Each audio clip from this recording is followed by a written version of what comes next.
I was perfectly on time when the countdown ended. What are you talking about? Hello, everybody. Wait, hold on.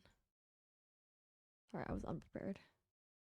Okay, hi guys. How's it going? Welcome in. Odin, congrats on getting first. Round of applause.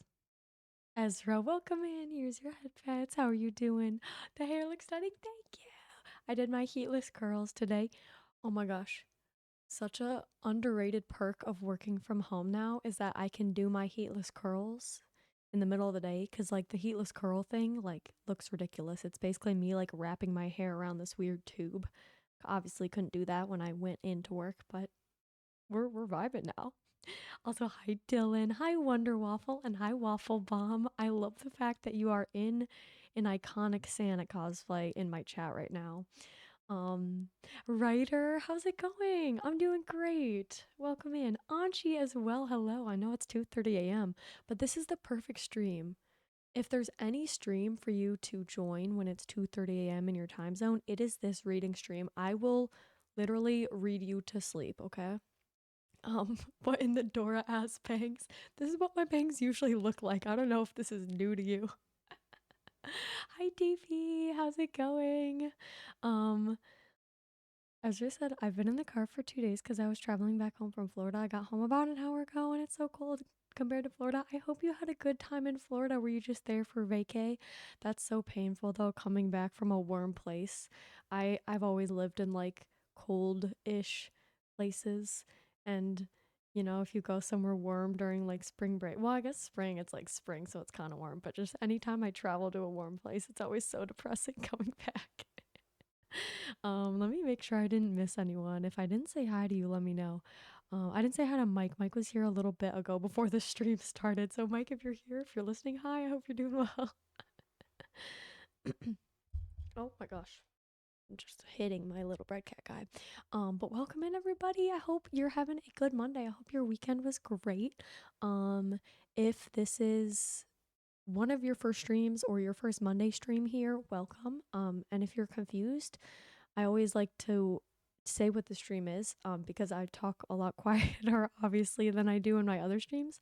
Um, but on Mondays, we have been doing some very chill, soft spoken reading where I literally read a book out loud because I love when people read books out loud and I love reading out loud.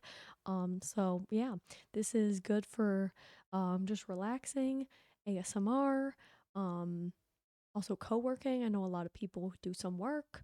Um, so yeah, this is a very chill, lurk friendly stream. Get comfy cozy if you need to grab like a beverage, like a little tea, or if you want to like get in bed, do that. I support you. I have my tea in my little one of my 5 cat mugs that I rotate through, my little pop art one. You had bangs. This just proves my point. Okay. In your defense, Dylan, you can still be Bach because I've always had bangs since I started streaming, but I would say for the past few months like they were kind of grown out. I got a haircut like a month ago, and so now they're more like bangy, you know? So maybe you just like were paying attention to them when they were less bangy, if that makes sense. Ezra said I was there for a meeting with my mom. I'm in the same business as her. Oh, that's so exciting. Oh my gosh. That's so cool. Okay, so not for vacay, but like still you went to Florida, so we take that. We take that. His leg's sick. That's an iconic username. Welcome in. How are you doing? Also, hi Biggs. What's that key smash, Biggs? Are you okay? Use your head pads, Biggs. Thank you for the redeem. I don't know if you noticed, but I've been AWOL. I mean, you've kind of been here. You've been popping in. I'm never gonna be the MF that turned into the Tin Man. The Tin Man is a great character. I don't want to hear Tin Man slander. I still haven't seen the new Wicked movie. I'm really sad, but I think I'm gonna see it with my dad over when I'm home for Christmas. So I'm excited. Um, but yeah, announcements are I'm obviously streaming right now. I will be streaming on Wednesday as well, playing Fallout New Vegas, back to my normal speaking voice. Um, and then I'm going home for Christmas, like that weekend. So I won't be streaming on Saturday. And then I also won't be streaming like Monday and Wednesday of next week because that's basically Christmas. But then I should be back next Saturday. if that makes sense. So little pause in streams. The next 3 streams will be off, but then I'll be back next Saturday, and I'll post on my Discord as well. And then another thing, tomorrow in my Discord, I'm gonna post a poll for a new emote because we had a sub goal recently to get some new emotes. And so look out for that if you're in the Discord because I want you guys' opinions on what we add. Dyslexic and Carlos, thank you both for following. Welcome in. Ezra said I'm getting side bangs in a couple months. Oh, let's go. Like kind of like curtainy bangs. I guess I'm not quite sure what you mean by side bangs, but I know like there's curtain bangs which kind of like go off to the side. They're not like mine that are straight. But that's so exciting. Go check DM. Okay, okay. I'm gonna go check my DMs. I was scared. Oh dear God. Like, what did I do? Oh my God. Okay. Odin, you're so silly. You're just the silliest. Someone finally got my name. People don't understand. It's so good. It's so good. It's very creative. I have to ask though, was dyslexic without the underscore taken, or did you just add the underscore? Because my name is also a pun, but I had to add an extra N because the one N version was taken. I'm tired. Was up late finishing my Jack and Dexter video. Oh, it's an hour long. Wait, but that's so cool, Mike. Welcome in. I hope you had fun making it. When will you post? Just looking out for you. I did it for like 1 second, Odin, and I'm pretty sure you are the only person who saw that. Because your mind works like that. Like, you gotta trust other people's minds, and you gotta know that they're not like yours. With respect. Um, I'm right. I'm right on this one. I've been on the internet way it was like 1 second. It wasn't like a okay. For anybody who's confused, I did a gesture earlier in the stream unintentionally, and Odin said he clipped it, but then like deleted the clip because he was like, "That's bad," and I'm like, "No one noticed," and he's like, I've been on the internet way too long. People noticed, I guess. I think the name was taken. I don't know why I didn't want like a straight name. I want another character in the name. I'm late on everything else. It's dyslexic. I think. Oh, with the hyphen. I saw it. No, you didn't. You're tripping. You're just saying that to. You're just saying that to take Odin's side. Like DM me what I did, Dylan. DM me what I did, because I guarantee you didn't. DM me what I did. If you're right, and if you cannot collude with Odin, if you collude with Odin, I will know. Um. No, but that's very valid. Dyslexic. You gotta have that little extra spice in there. But anyways, also here's your head pats. Dyslexic. Thank you for redeeming. Um, yeah, I think I've said everything I needed to say. I'm sick. I don't want to do all that. I was right on the nose, then, wasn't I? All right, we are reading today, as I said. We are in the middle of Tale of Two Cities by Charles Dickens. Um, Original. Thank you for following. Welcome in. I'm actually sick. Nothing. I hope you feel better. What are you sick with? Um, but yeah, so I'll probably do a little recap of the last few chapters we read last week. I'll just read like the Cliff Notes paragraph recap. Um, and then yeah, we'll continue, and we're like pretty far into the book. We're on, I think, book 3 because it's divided into 3 like quote unquote books, which are just like groups of chapters, you know. Oh yes, please do post it, Mike. Please post it. You're sick as in cough cough or sick as in bra. Yeah, he's just like the sickest MF. Cold shit. Oh, I'm sorry. NYC's bipolar ass weather. Dylan. Okay, I have a question for you. Are you going to all of these look-alike contests that are being held in New York? Cause like You're missing out if you're not going to these because I'm jealous that I can't go to them. Dyslexic couldn't be me. I've been sick for like 2 months. So sorry. I'm sending you a virtual hug and another head pat. I hope you feel better. That's rough, long-term sickness. Um, what was I gonna say before that? I don't know.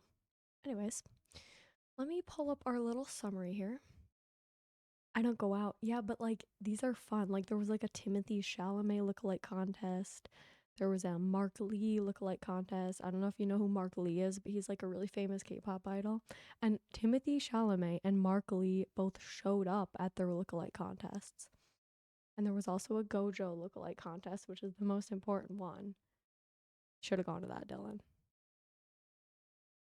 Have you asked that girl out yet? Which one though? Wait, which one? I lost track of what girl we're on. That wasn't meant to be a diss, by the way. The last one I remember was the movie theater girl. Can I ask what mic you use? Yes. Oh shoot. I don't know the brand off the top of my head, but let me pull it.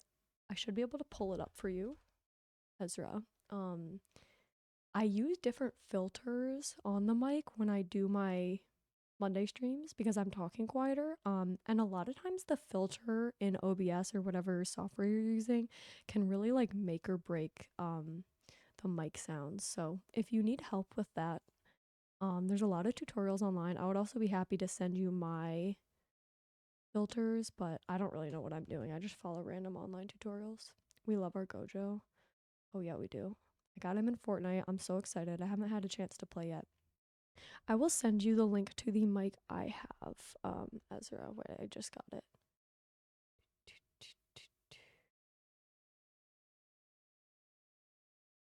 All right, there you go. Oh, I have Crohn's. I do know what Crohn's disease is. I've been diagnosed since I was like 2 months old. I'm so sorry, dyslexic. That's gotta be hard.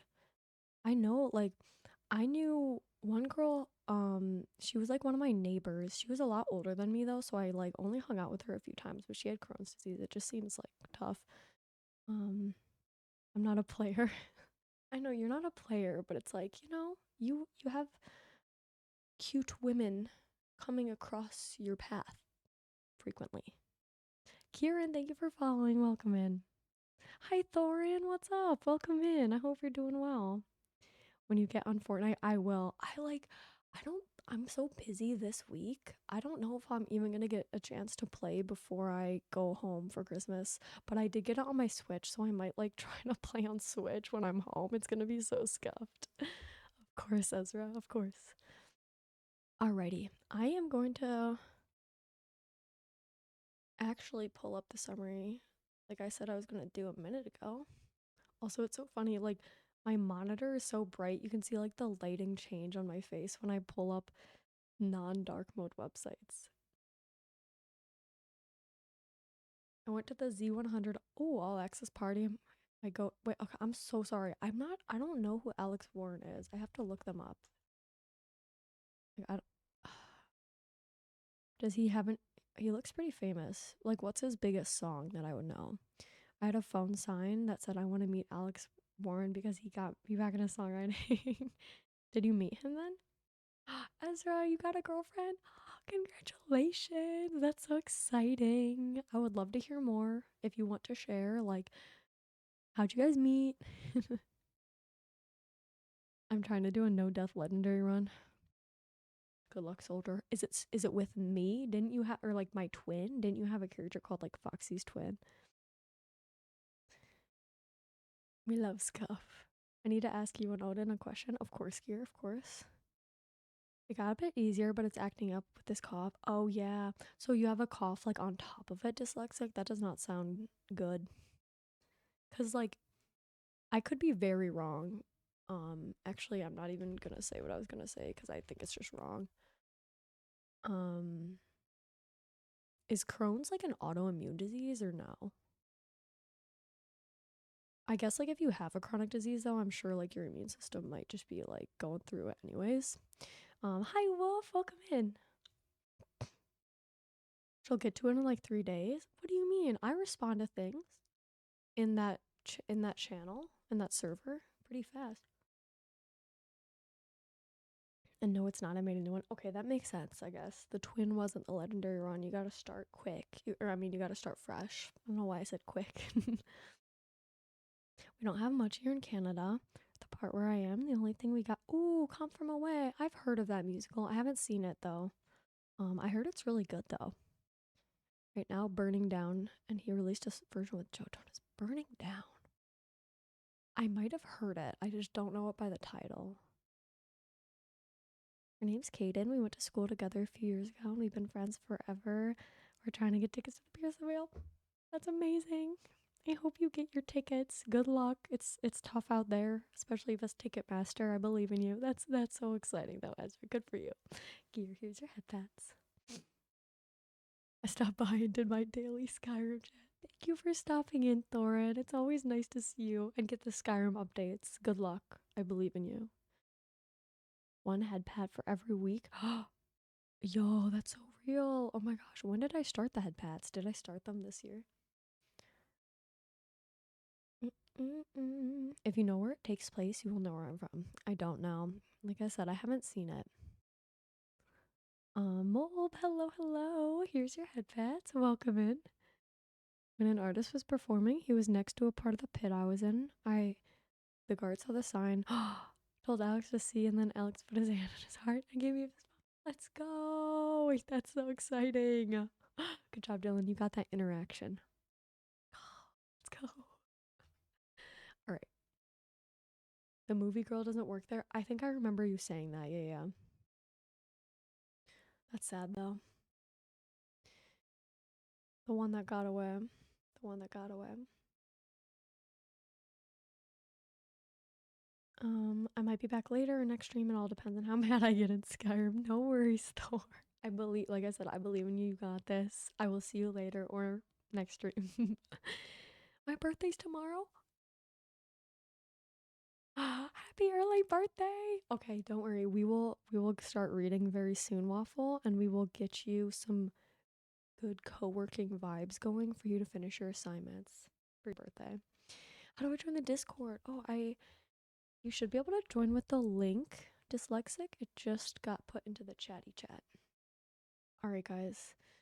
I'm going to pull up our summary that I said I was going to do like 10 minutes ago, and then I got distracted by talking to you guys.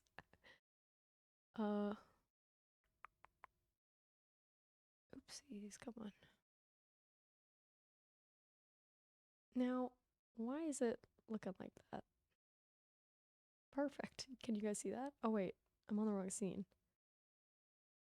That was a joke, by the way, when I said, can you guys see that? Because I was like skinny as heck. Okay. Sorry, we love Scuff. We love Scuff. Gotta like line this bad boy up. Okay, that's good enough. The song, wait, what was the song title? A Weekday in a Small Town? Wait, you mean the song that's playing now? Or the song that you're playing? I'm confused. Okay, so, oh, the one that got away. Oh, yeah, I love saying that. Okay, so like I said, we are on chapter 1 of book 3 in Tale of Two Cities. So the last few chapters were like, we'll read a really quick recap of chapter, oh, you can't even see what I'm showing. We'll read a really quick recap of chapter 22, 23, and 24. Then we will jump into the new chapters. So get cozied up, get your little tea, some hot chocolate, or alcoholic beverage if you're so inclined. And let's go. Alrighty. Also let me know if the audio levels are okay, by the way. I think the music is low enough that you can hear me, but just let me know if it's too loud. Okay. A week after the fall of the Bastille, the revolutionaries learned that Foulon, a hated official who they thought was dead, is alive and has been captured. Apparently, Foulon, who had said that starving people could eat grass, faked his death in order to escape the revolutionaries. Upon learning that Foulon is being held at the Hotel de Ville, Madame Defarge leads a mob to the hotel. The help of the Defarges, the Vengeance, Madame Defarge's assistant, and Jacques III, The mob seizes Foulon, stuffs his mouth with grass, and then hangs him from a lamppost. After he dies, they behead him and put his head on a pike. This is a really dark way to start the stream.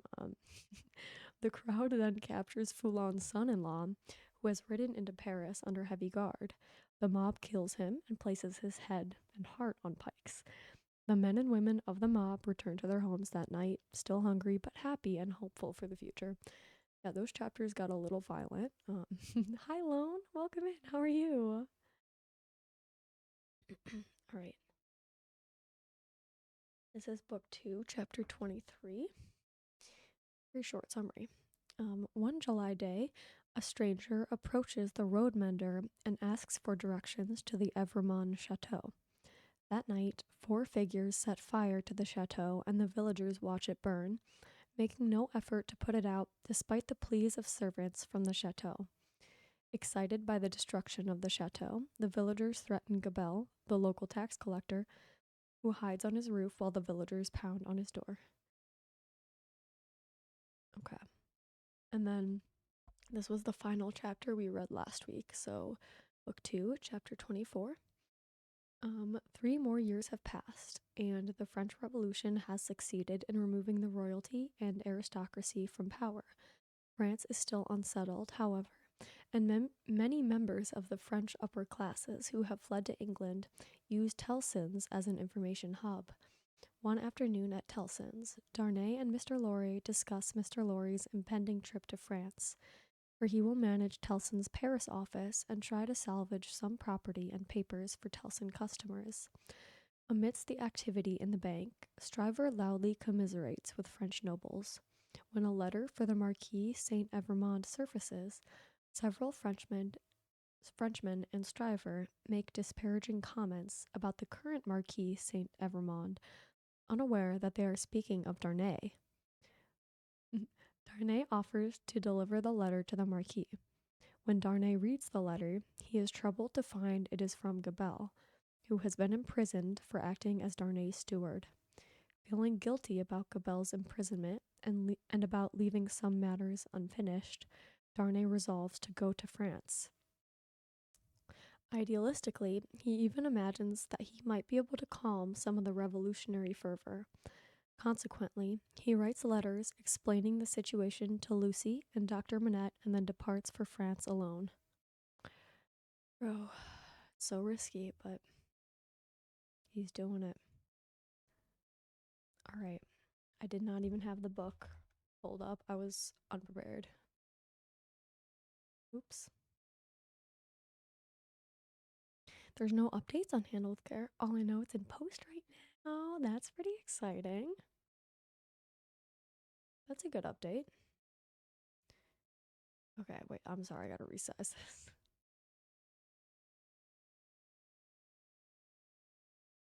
Okay. I think that's good. Okay, cool. In April. Okay, I gotta like not sit on my foot so my foot doesn't fall asleep right at the beginning of the stream. I gotta get myself comfy. Your emotes are so good at showing the emotion I'm feeling. Well, you can thank yourself for the vibe one and some of the others. Here's okay. Last derail I'll get on before I start reading is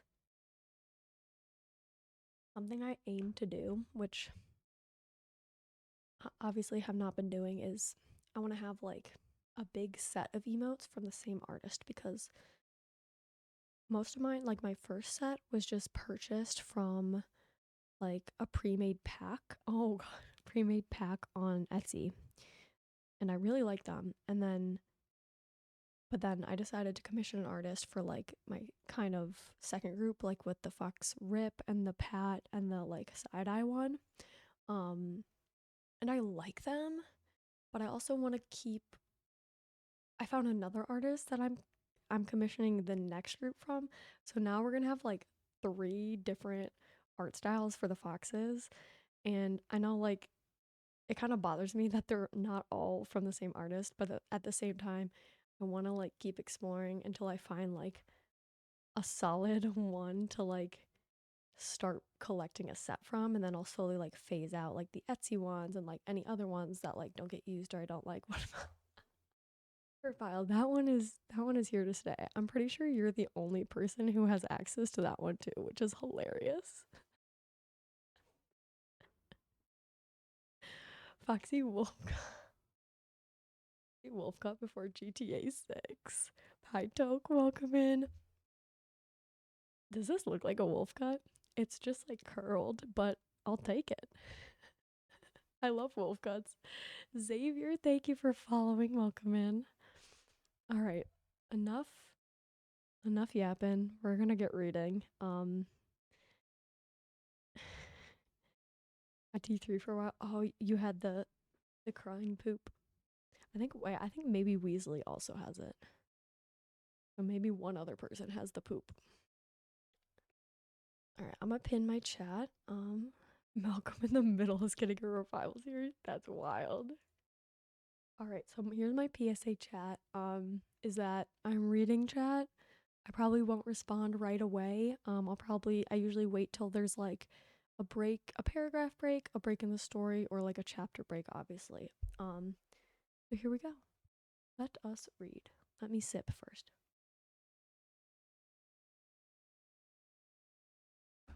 All right. Book the third.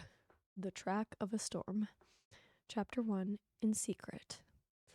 The traveler fared slowly on his way, who fared towards Paris from England in the autumn of the year 1792. More than enough of bad roads, bad equipages, and bad horses he would have encountered to delay him, though the fallen and unfortunate King of France had been upon his throne in all his glory. But the changed times were fraught with other obstacles than these. Every town gate and village taxing house had its band of citizen patriots, with their national muskets in a most explosive state of readiness, who stopped all comers and goers, cross-questioned them, inspected their papers, looked for their names in lists of their own, turned them back, or sent them on, or stopped them and laid them in hold, as their capricious judgment or fancy deemed best for the dawning republic one and indivisible of liberty, equality, fraternity, or death. A very few French leagues of his journey were accomplished when Charles Darnay began to perceive that for him along these country roads there was no hope of return until he should have been declared a good citizen at Paris. Whatever might befall now, he must on to his journey's end. Not a mean village closed upon him, not a common barrier dropped across the road behind him, but he knew it to be another iron door in the series that was barred between him and England. The universal watchfulness so encompassed him that if he had been taken in a net or were being forwarded to his destination in a cage, he could not have felt his freedom more completely gone. Welcome in, Weasley. How are you doing? Thank you for the lurk, Odin. I'm reading your message, Sean. Oh, wait, no way. I haven't played drums alive for 7 years. It's okay. Might as well just jump 2 feet in to the deep end and go for it. That sounds so fun. All right. This universal watchfulness not only stopped him on the highway 20 times in a stage, but I know that's not a bad word in this context, but I'm gonna skip it anyway. But stopped his progress 20 times in a day by riding after him and taking him back, riding before him and stopping him by anticipation, riding with him and keeping him in charge. He had been days upon his journey in France alone when he went to bed tired out in a little town on the high road, still a long way from Paris. Nothing but the production of the afflicted Gabelle's letter from his prison of the Abbaye would have gotten him on so far. His difficulty at the guardhouse in this small place had been such that he felt his journey to have come to a crisis, and he was, therefore, as little surprised as a man could be to find himself awakened at the small inn to which he had been remitted until morning in the middle of the night. Awakened by a timid local functionary and three armed patriots in rough red caps and with pipes in their mouths, who sat down on the bed. "Immigrant," said the functionary, "I am going to send you on to Paris under an escort." "Citizen, I desire nothing more than to get to Paris, though I could dispense with the escort." "Silence," growled a redcap, striking at the coverlet with the butt end of his musket. "Peace, aristocrat." "It is as the good patriot says," observed the timid functionary. "You are an aristocrat, and must have an escort, and must pay for it." "I have no choice," said Charles Darnay. "Choice! Listen to him," cried the same scowling redcap, "as if it was not a favor to be protected from the lamp iron." "It is always as the good patriot says," observed the functionary. "Rise and dress yourself, emigrant." Darnay complied and was taken back to the guardhouse, where other patriots in rough red caps were smoking, drinking, and sleeping by a watchfire. Here he paid a heavy price for his escort, and hence he started with it on the wet roads at 3 o'clock in the morning. The escort were two mounted patriots in red caps and tricolored cockades, armed with national muskets and sabers, who rode one on either side of him. Thank you for the follow up. Welcome in. The escorted governed his own horse, but a loose line was attached to his bridle, the end of which one of the patriots kept girded round his waist. In this state they set forth with the sharp rain driving in their faces, clattering at a heavy dragoon trot over the uneven town pavement, and out upon the mire-deep roads. In this state they traversed without change, except of horses and pace, all the mire-deep leagues that lay between them and the capital. Travelled in the night, halting an hour or two after daybreak, and lying by until the twilight fell. The escort were so wretchedly clothed that they twisted straw around their bare legs, and thatched their ragged shoulders to keep the wet off.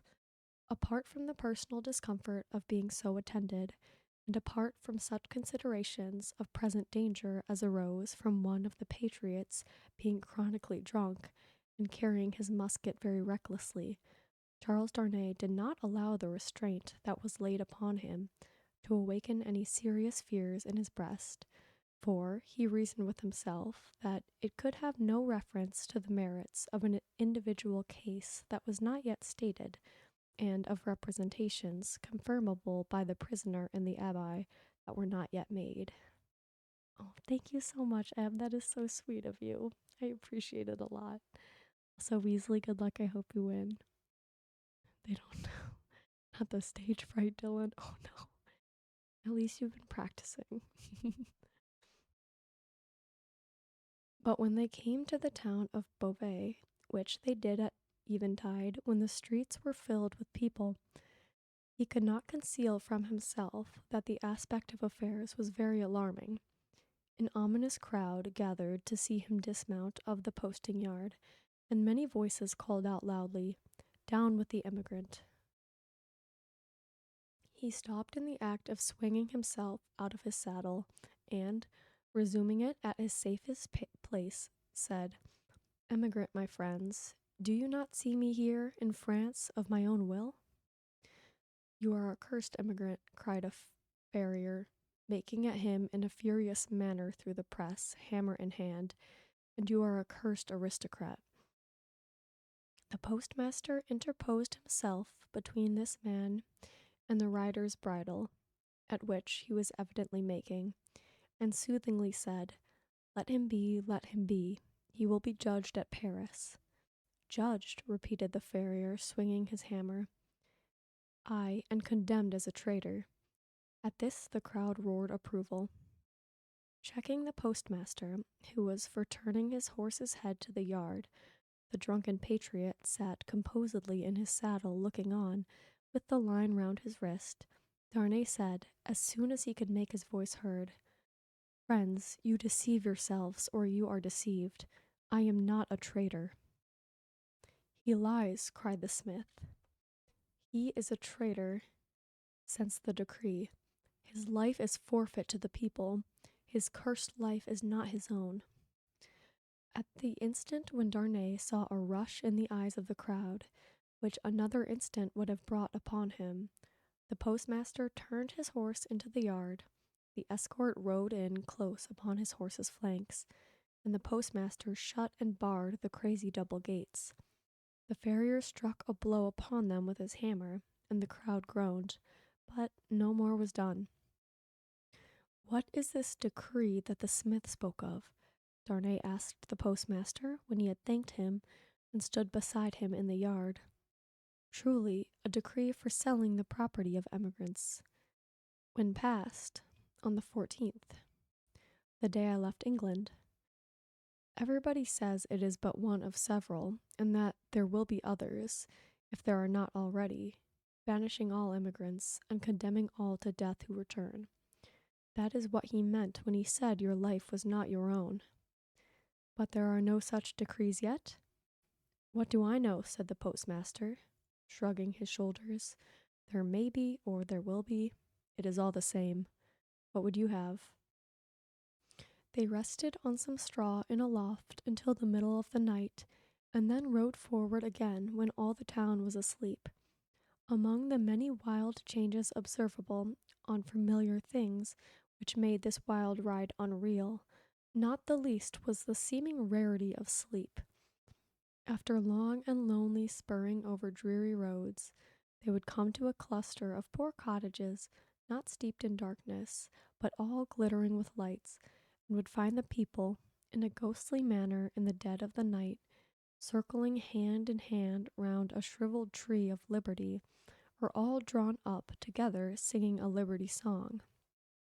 Happily, however, there was sleep in Beauvais that night to help them out of it, and they passed on once more into solitude and loneliness, jingling through the untimely cold and wet among impoverished fields that had yielded no fruits of the earth that year, diversified by the blackened remains of burnt houses, and by the sudden emergence from ambuscade and sharp reining up across their way of patriot patrols on the watch on all the roads. No more Gardic. I'm sorry, Sour. We do Gardic every Saturday, but Monday's a little different. But I hope you're doing well. Daylight at last found them before the wall of Paris.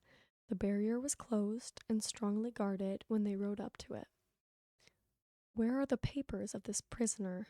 Demanded a resolute-looking man in authority, who was summoned out by the guard. Naturally struck by the disagreeable word, Charles Darnay requested the speaker to take notice that he was a free traveler and French citizen, in charge of an escort which the disturbed state of the country had imposed upon him, and which he had paid for. Where, repeated the same personage, without taking any heed of him whatever, are the papers of this prisoner? The drunken patriot had them in his cap, and produced them. Casting his eyes over Gabelle's letter, the same personage in authority showed some disorder and surprise, and looked at Darnay with a close attention. He left escort, and escorted without saying a word, however, and went into the guard-room. Meanwhile, they sat upon their horses outside the gate. Looking about him while in this state of suspense, Charles Darnay observed that the gate was held by a mixed guard of soldiers and patriots, the latter far outnumbering the former, and that, while ingress into the city for peasants' carts bringing in supplies, and for similar traffic and traffickers was easy enough, egress, even for the homeliest people, was very difficult. A numerous medley of men and women, not to mention beasts and vehicles of various sorts, was waiting to issue forth, but the previous identification was so strict that they filtered through the barrier very slowly.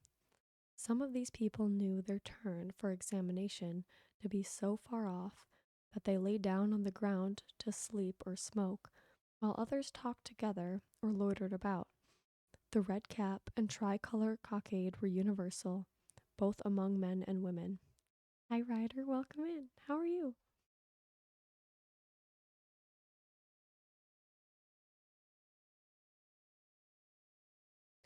When he had sat in his saddle some half hour, taking note of these things, Darnay found himself confronted by the same man in authority who directed the guard to open the barrier. Then he delivered to the escort, drunk and sober, a receipt for the escorted, and requested him to dismount. He did so, and the two patriots, leading his tired horse, turned and rode away without entering the city. He accompanied his conductor into a guard room, smelling of common wine and tobacco, where certain soldiers and patriots, asleep and awake, drunk and sober, and in various neutral states between sleeping and waking, drunkenness and sobriety, were standing and lying about.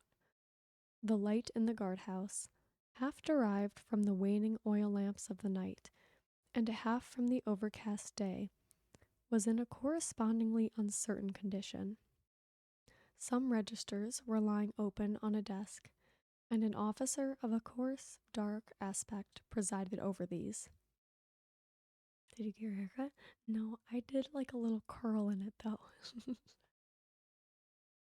Someone else thought I got a haircut too. You're not the only one. Citizen Defarge, said he to Darnay's conductor, as he took a slip of paper to write on. Is this the emigrant Evermond? Your giant forehead. I've always had bangs. I've always had bangs. This is the man.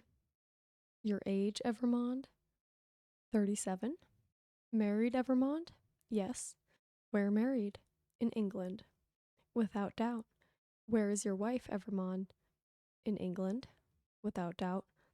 You are consigned, Evermond, to the prison of La Force. Just heaven, exclaimed Darnay. Under what law, and for what offense? The officer looked up from his slip of paper for a moment. We have new laws, Evermond, and new offenses since you were here. He said it with a hard smile and went on writing. I entreat you to observe that I have come here voluntarily, in response to that written appeal of a fellow countryman which lies before you. I demand no more than the opportunity to do so without delay. Is that not my right? Emigrants have no rights, Evermond, was the stolid reply. The officer wrote until he had finished, read over to himself what he had written, sanded it, and handed it to Defarge with the words, in secret. Defarge motioned with the paper to the prisoner that he must accompany him. The prisoner obeyed, and a guard of 2 armed patriots attended them. It is you, said Defarge in a low voice, as they went down the guardhouse steps and turned into Paris, who married the daughter of Dr. Manette, once a prisoner in the Bastille that is no more? Yes, replied Darnay, looking at him with surprise. My name is Defarge, and I keep a wine shop in the Quarter Saint Antoine. Possibly you have heard of me. My wife came to your house to reclaim her father, yes. The word wife seemed to serve as a gloomy reminder to Defarge to say with sudden impatience, in the name of that sharp female newly born, and called La Guillotine, why did you come to France? You heard me say why a minute ago. Do you not believe it is the truth? A bad truth for you, said Defarge, speaking with knitted brows and looking straight before him.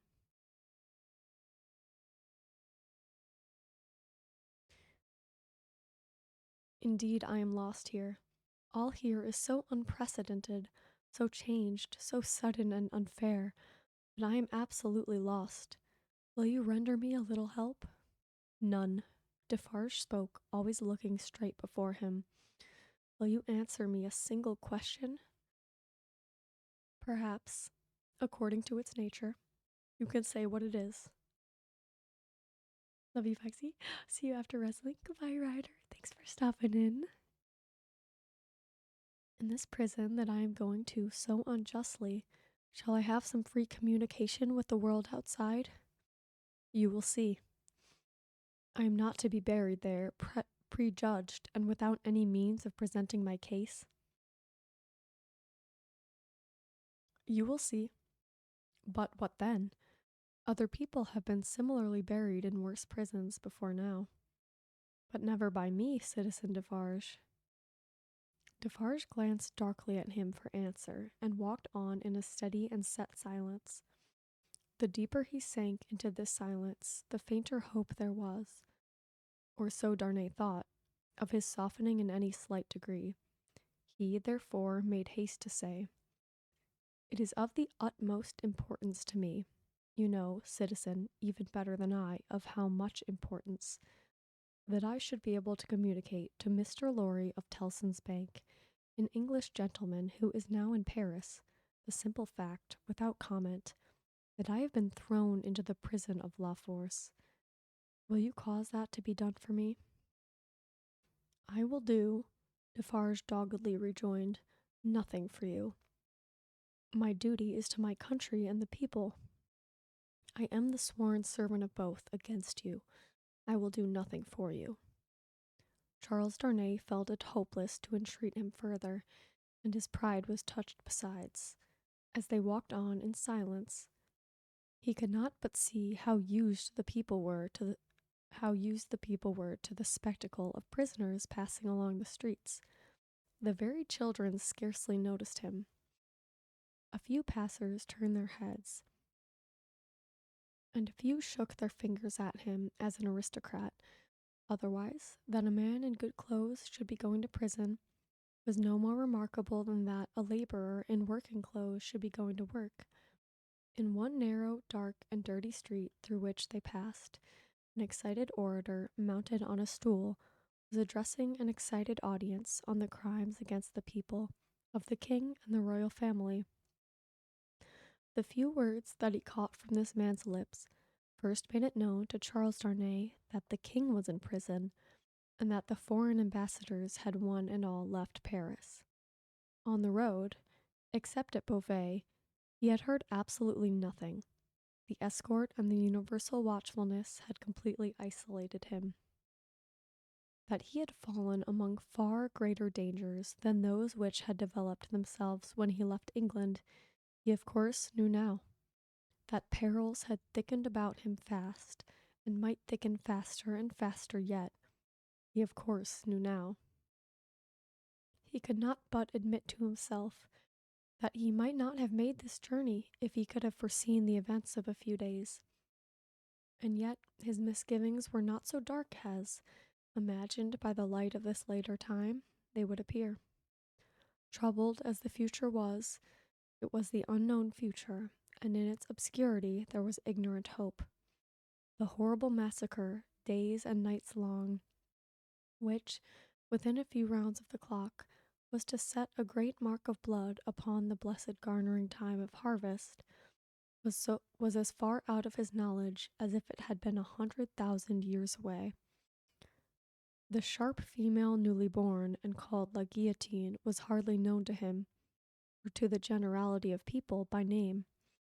The frightful deeds that were soon done were probably unimagined at that time in the brains of the doers. How could they have a place in the shadowy conceptions of a gentle mind?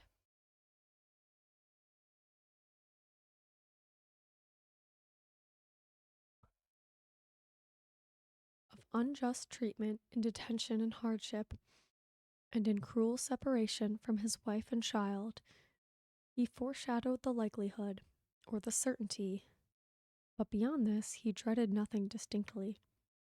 With this on his mind, which was enough to carry into a dreary prison courtyard, he arrived at the prison of La Force.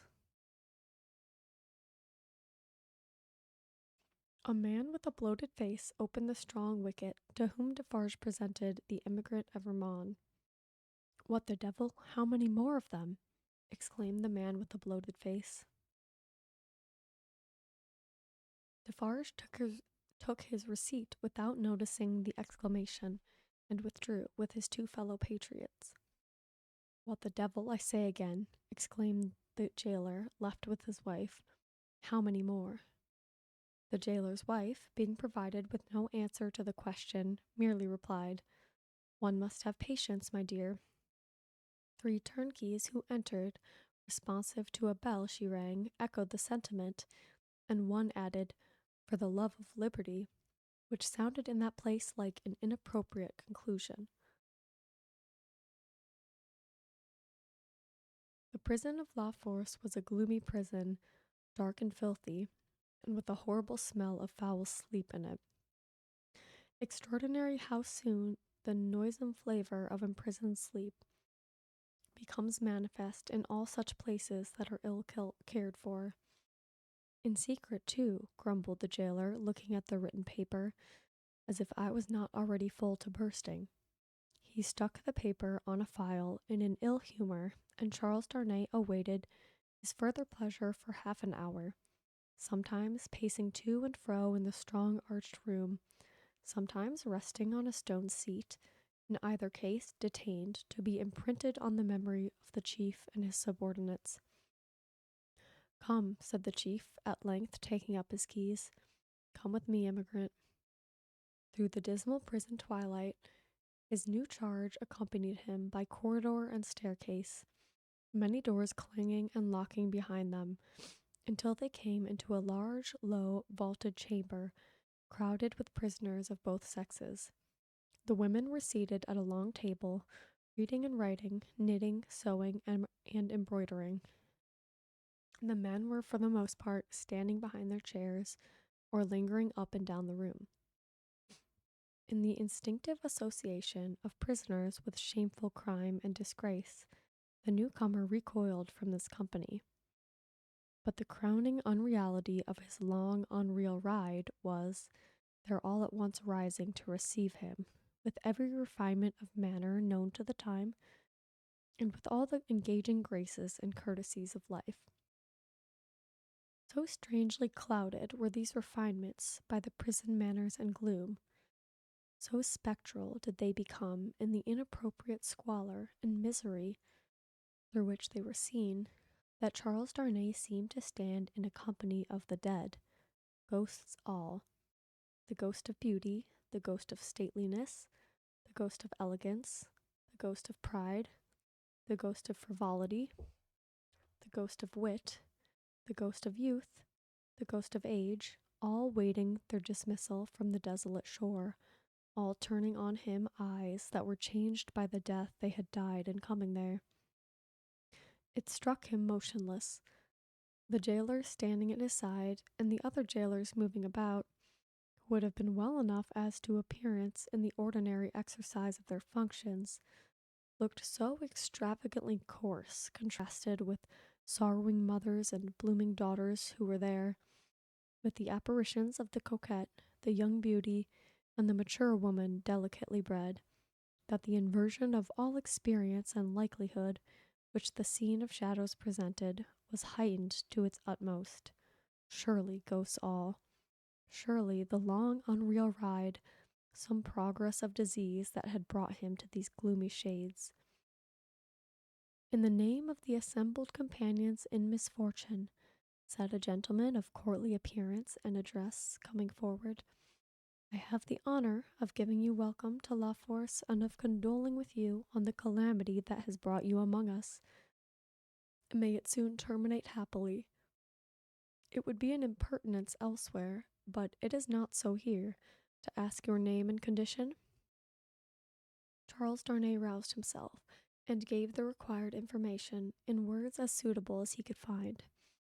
"But I hope," said the gentleman, following the chief jailer with his eyes, who moved across the room, "that you are not in secret?" "I do not understand the meaning of the term, but I have heard them say so." "Ah, what a pity! We so much regret it. But take courage. Several members of our society have been in secret at first, and it has lasted but a short time." Then he added, raising his voice, "I grieve to inform the society in secret." Hey, Kurosaki, what's up? Welcome in. I hope you're doing well. There was a murmur of commiseration as Charles Darnay crossed the room to a grated door where the jailer awaited him, and many voices, among which the soft and compassionate voices of women were conspicuous, gave him good wishes and encouragement. He turned at the grated door to render the thanks of his heart. It closed under the jailer's hand, and the apparitions vanished from his sight forever. The wicket opened on a stone staircase leading upward. When they had ascended 40 steps, the prisoner of half an hour already counted them. The jailer opened a low black door, and they passed into a solitary cell. It struck cold and damp, but was not dark. "Yours," said the jailer. "Why am I confined alone?" "How do I know?" "I can buy pen, ink, and paper?" "Such are not my orders. You will be visited, and can ask then. At present, you may buy your food and nothing more." There were in the cell a chair, a table, and a straw mattress.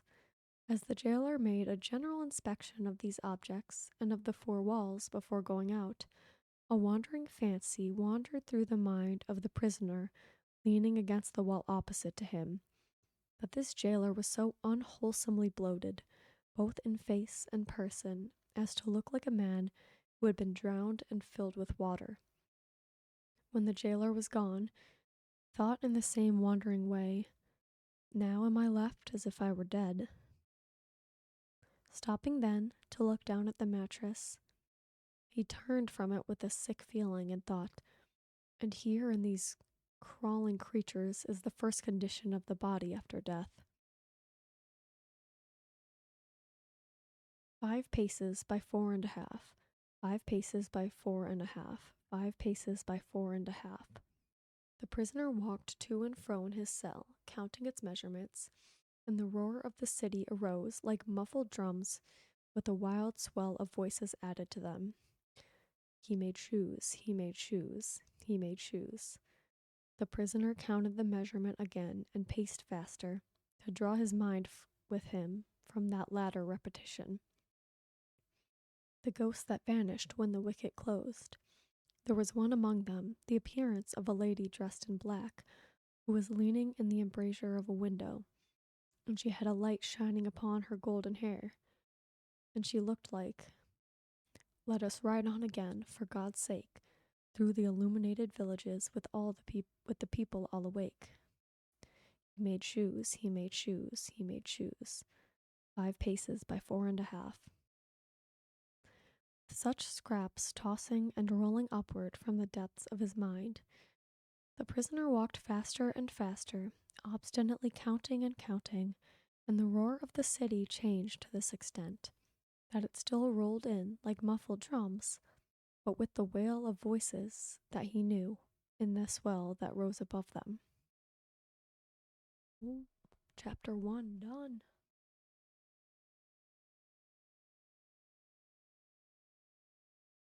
I'm confused what these like stars were here. Not seen that in this book. I don't know if it's from the like if that's in the actual book or if it's from what I downloaded, but I don't know. Let's move on to chapter 2 of book 3.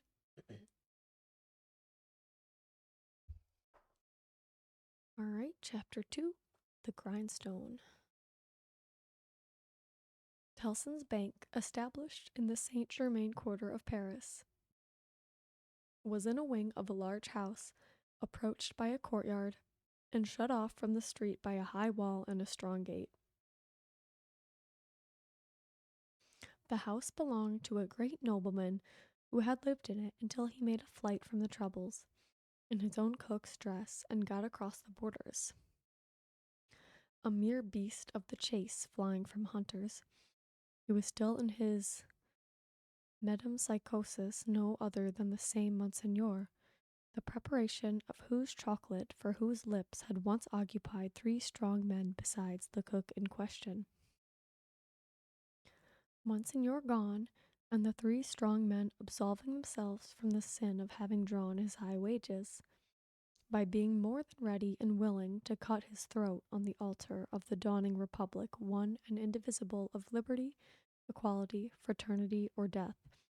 Monsignor's house had first been sequestrated and then confiscated. For all things move so fast, and decree followed decree with that fierce precipitation, that now, upon the third night of the autumn month of September, patriot emissaries of the law were in possession of Monsignor's house, and had marked it with the tricolour, and were drinking brandy in its state apartments. A place of business in London, like Tellson's place of business in Paris, would soon have driven the house out of its mind and into the Gazette. For what would stead British responsibility and respectability have said to orange trees in boxes in a bank courtyard, and even to a cupid over the counter? Yet such things were. Tellson's had whitewashed the cupid, but he was still to be seen on the ceiling, in the coolest linen, aiming, as he very often does, at money from morning to night. Bankruptcy must inevitably have come of this young pagan in Lombard Street, London, and also of a curtained alcove in the rear of the immortal boy, and also of a looking glass let into the wall, and also of clerks not at all old, who danced in public on the slightest provocation. Yet a French Tellson's could get on with these things exceedingly well, and, as long as the times held together, no man had taken fright at them and drawn out his money. What money would be drawn out of Tellson's henceforth, and what would lie there, lost and forgotten? What plate and jewels would tarnish in Tellson's hiding places, while the depositors rusted in prisons, and when they should have violently perished? How many accounts, with Tellson's never to be balanced in this world, must be carried over into the next? No man could have said, that night, any more than Mr. Jarvis Lorry could, though he thought heavily of these questions. He sat by a newly lighted wood fire. The blighted and unfruitful year was prematurely cold, and on his honest and courageous face there was a deeper shade than the pendant lamp could throw, or any object in the room distortedly reflect, a shade of horror.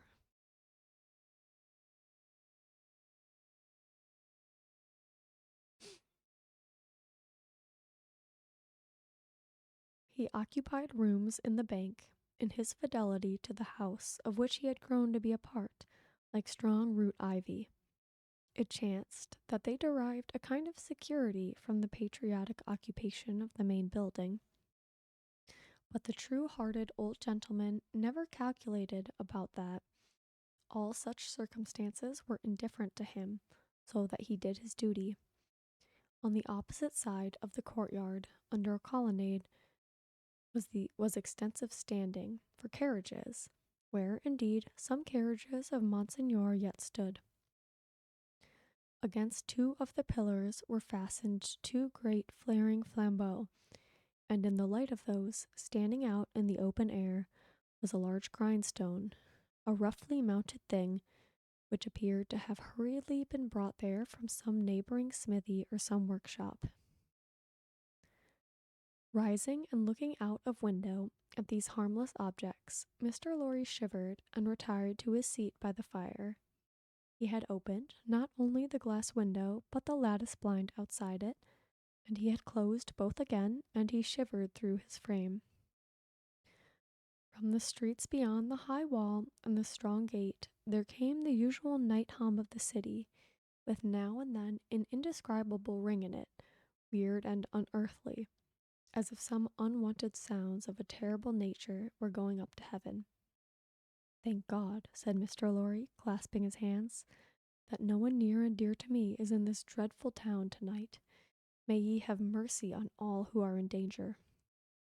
Soon afterwards, the bell at the great gate sounded, and he thought, "They have come back," and sat listening. But there was no loud eruption into the courtyard, as he had expected, and he heard the gate clash again, and all was quiet. Welcome back, Odin. The nervousness and dread that were upon him inspired that vague uneasiness respecting the bank, which a great change would naturally awaken with such feelings roused. It was well guarded, and he got up to go among the trusty people who were watching it, when his door suddenly opened, and two figures rushed in, at sight of which he fell back in amazement. Lucy and her father. Lucy with her arms stretched out to him, and with that old look of earnestness so concentrated and intensified that it seemed as though it had been stamped upon her face expressly to give force and power to it in this one passage of her life. "What is this?" cried Mr. Lorry, breathless and confused. "What is the matter? Lucy, Manette, what has happened? What has brought you here? What is it?" With the look fixed upon him, in her paleness and wildness, she panted out in his arms imploringly, "Oh, my dear friend, my husband." "Your husband, Lucy?" "Charles." "What of Charles?" "Here." "Here? In Paris?" "Has been here some days. 3 or 4. I don't know how many. I can't collect my thoughts. An errand of generosity brought him here unknown to us. He was stopped at the barrier and sent to prison." The old man uttered an irrepressible cry. Almost at the same moment, the bell of the great gate rang again, and a loud noise of feet and voices came pouring into the courtyard. "What is that noise?" said the doctor, turning towards the window. "Don't look," cried Mr. Lorry. "Don't look out. Manette, for your life, don't touch the blind." The doctor turned, with his hand upon the fastening of the window, and said, with a cool, bold smile, "My dear friend, I have a charmed life in this city. I have been a Bastille prisoner. There is no patriot in Paris, in France, who, knowing me to have been a prisoner in the Bastille, would touch me, except to overwhelm me with embraces or carry me in triumph. My old pain has given me a power that has brought us through the barrier, and gained us news of Charles there, and brought us here. I knew it would be so. I knew I could help Charles out of danger. I told Lucy so. What is that noise?" His hand was again upon the window. "Don't look," cried Mr. Lorry, absolutely desperate. "No, Lucy, my dear, nor you." He got his arm around her and held her. "Don't be so terrified, my love. I solemnly swear to you that I know of no harm having happened to Charles, that I had no suspicion even of his being in this fatal place. What prison is he in?" La Force. I also wonder how to pronounce this because it could be. Hold on. Could be La Force. La Force.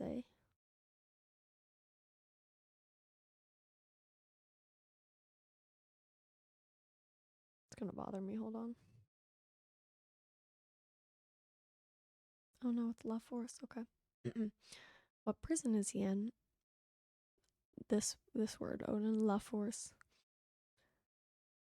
Lucy, my child, if ever you were brave and serviceable in your life, and you are always both, you will compose yourself now to do exactly as I bid you, for more depends upon it than you can think or I can say. There is no help for you in any action on your part tonight. You cannot possibly stir out. I say this because what I must bid you to do for Charles's sake is the hardest thing to do of all. You must instantly be obedient, still, and quiet. You must let me put you in a room at the back here. You must leave your father and me alone for 2 minutes, and as there are life and death in the world, you must not delay. I will be submissive to you. I see in your face that you know I can do nothing else than this. I know you are true." The old man kissed her and hurried her into his room and turned the key, then came hurrying back to the doctor, and opened the window and partly opened the blind, and put his hand upon the doctor's arm and looked out with him into the courtyard. Looked out upon a throng of men and women, not enough in number or nearly enough to fill the courtyard, not more than 40 or 50 in all. The people in possession of the house had let them in at the gate, and they had rushed in to work at the grindstone. It had evidently been set up there for their purpose, as in a convenient and retired spot. But such awful workers and such awful work. The grindstone had a double handle, and turning it madly were two men, whose faces, as their long hair flapped back when the whirlings of the grindstone brought their faces up, were more horrible and cruel than the visages of the wildest savages in their most barbarous disguise. False eyebrows and false mustaches were stuck upon them, and their hideous countenances were all bloody and sweaty, and all awry with howling, and all staring and glaring with beastly excitement and want of sleep. As these ruffians turned and turned, their matted locks now flung forward over their eyes, now flung backward over their necks. Some women held wine to their mouths that they might drink. And what with dropping blood, and what with dropping wine, and what with the stream of sparks struck out of the stone, all their wicked atmosphere seemed gore and fire. The eye could not detect one creature in the group free from the smear of blood. Shouldering one another to get next at the sharpening stone were men stripped to the waist, with the stain all over their limbs and bodies, men in all sorts of rags, with the stain upon those rags, men devilishly set off with spoils of women's lace and silk and ribbon, with the stain dyeing those trifles through and through. Hatchets, knives, bayonets, swords, all brought to be sharpened, were all red with it. Some of the hacked swords were tied to the wrists of those who carried them with strips of linen and fragments of dress. Ligatures, various in kind, but all deep of the one color. And as the frantic wielders of these weapons snatched them from the stream of sparks and tore away into the streets, the same red hue was red in their frenzied eyes, eyes which any unbrutalized beholder would have given 20 years of life to petrify with a well-directed gun.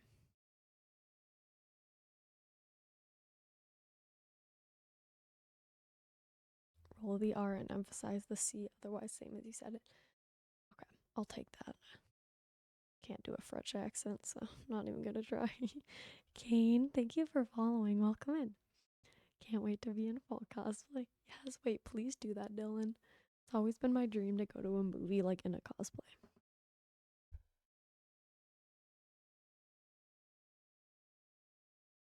Okay. All this was seen in a moment, as the vision of a drowning man or of any human creature at any very great pass. Could see a world of it, world if it were there. They drew back from the window, and the doctor looked for explanation in his friend's ashy face. They are. Mr. Lorry whispered the words, glancing fearfully round at the locked room. Murdering the prisoners. If you are sure of what you say, if you really have the power you think you have, as I believe you have, make yourself known to these devils and get taken to La Force. It may be too late, I don't know, but let it not be a minute later. Dr. Manette pressed his hand, hastened bareheaded out of the room, and was in the courtyard when Mr. Lorry regained the blind.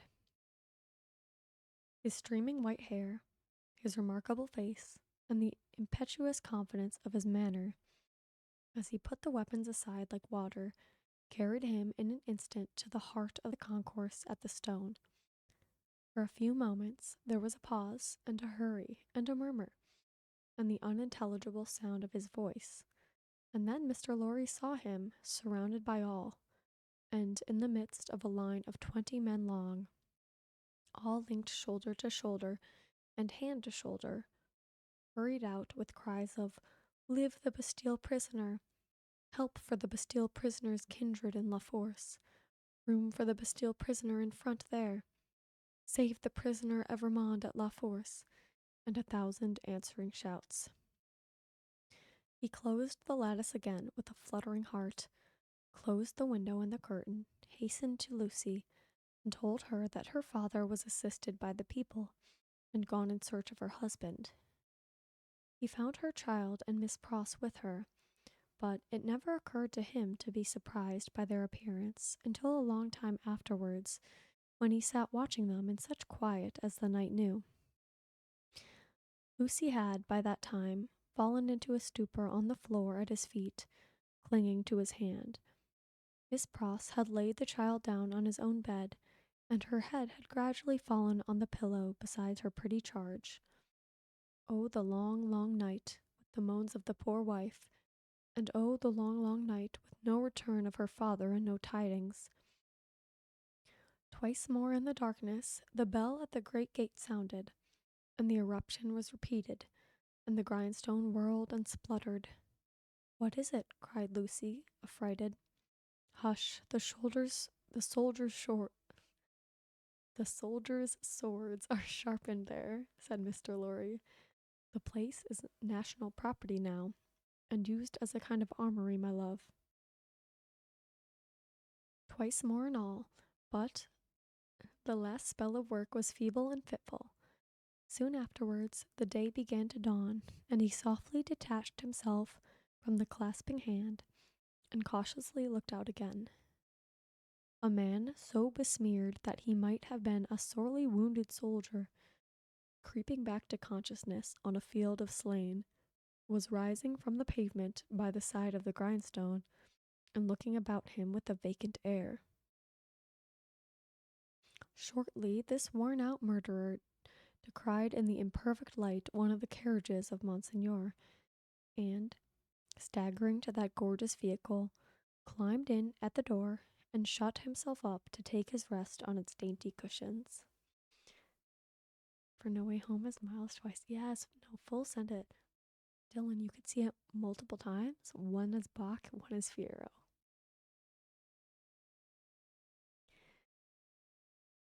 Oh, thank you, Waffle. That makes me so happy. I'm so glad it's helpful for you. I appreciate it. The great grindstone, Earth, had turned when Mr. Lorry looked out again, and the sun was red on the courtyard. But the lesser grindstone stood alone there in the calm morning air, with a red upon it that the sun had never given and would never take away.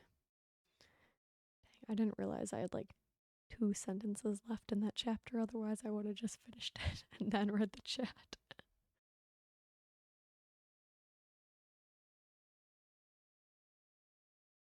Alrighty, chapter 3. Let me just drink all my beverages.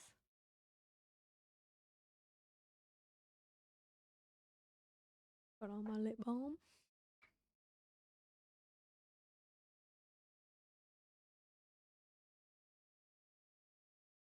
Alright.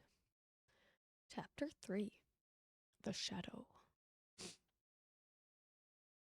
One of the first considerations which arose in the business mind of Mr. Lorry when business hours came round was this: that he had no right to imperil Tellson's by sheltering the wife of an immigrant prisoner under the bank roof. His own possessions, safety, life, he would have hazarded for Lucy and her child without a moment's demur. But the great trust he held was not his own, and as to that business charge, he was a strict man of business. At first, his mind reverted to Defarge, and he thought of finding out the wine shop again and taking counsel with its master in reference to the safest dwelling place in the distracted state of the city. But the same consideration that suggested him repudiated him. He lived in the most violent quarter, and doubtless was influential there, and deep in its dangerous workings. Noon coming, and the doctor not returning, and every minute's delay tending to compromise Tellson's, Mr. Lorry advised with Lucy. She said that her father had spoken of hiring a lodging for a short term in that quarter near the banking house. As there was no business objection to this, and as he foresaw that even if it were all well with Charles, and he were to be released, he could not hope to leave the city, Mr. Lorry went out in quest of such a lodging, and found a suitable one, High up in a removed by street were the closed blinds and all the other windows of a high, melancholy square of buildings marked deserted homes. To this lodging he at once removed Lucy and her child, and Miss Pross, giving them what comfort he could, and much more than he had himself. He left Jerry with them, as a figure to fill a doorway that would bear considerable knocking on the head, and returned to his own occupations. A disturbed and doleful mind he brought to bear upon them, and slowly and heavily the day lagged on with him. It wore itself out, and wore him out with it, until the bank closed. He was again alone in his room of the previous night, considering what to do next, when he heard a foot upon the stair. In a few moments, a man stood in his presence, who, with a keenly observant look at him, addressed him by his name. "Your servant," said Mr. Lorry. "Do you know me?" He was a strongly made man with dark curling hair, from 45 to 50 years of age. For answer he repeated, without any change of emphasis, the words, "Do you know me?" "I have seen you somewhere." "Perhaps at my wine shop?" Much interested and agitated, Mr. Lorry said, "You come from Dr. Manette?" "Yes, I come from Dr. Manette." "And what says he? What does he send me?" Defarge gave into his anxious hand an open scrap of paper. It bore the words in the doctor's writing, "Charles is safe, but I cannot safely leave this place yet. I have obtained the favor that the bearer has a short note from Charles to his wife. Let the bearer see his wife." It was dated from La Force within an hour. "Will you accompany me?" said Mr. Lorry, joyfully relieved after reading this note aloud, "to where his wife resides?" "Yes," returned Defarge. "Thank you for following, Crash. I appreciate it. Welcome in." Scarcely noticing as yet in what a curiously reserved and mechanical way Defarge spoke, Mr. Lorry put on his hat, and they went down into the courtyard. There they found two women, one knitting. "Madame Defarge, surely," said Mr. Lorry, who had left her in exactly the same attitude some 17 years ago. "It is she," observed her husband. "Does Madame go with us?" inquired Mr. Lorry, seeing that she moved as they moved. "Yes, that she may be able to recognize the faces and know the persons. It is for their safety." Beginning to be struck by Defarge's manner, Mr. Lorry looked dubiously at him and led the way. Both the women followed, the second woman being the Vengeance. They passed through the intervening streets as quickly as they might, ascended the staircase of the new domicile, were admitted by Jerry, and found Lucy weeping alone. She was thrown into a transport by the tidings Mr. Lorry gave her of her husband, and clasped the hand that delivered his note, little thinking what it had been doing near him in the night, and might, but for a chance, have done to him. "Dearest, take courage. I am well, and your father has influence around me. You cannot answer this. Kiss our child for me."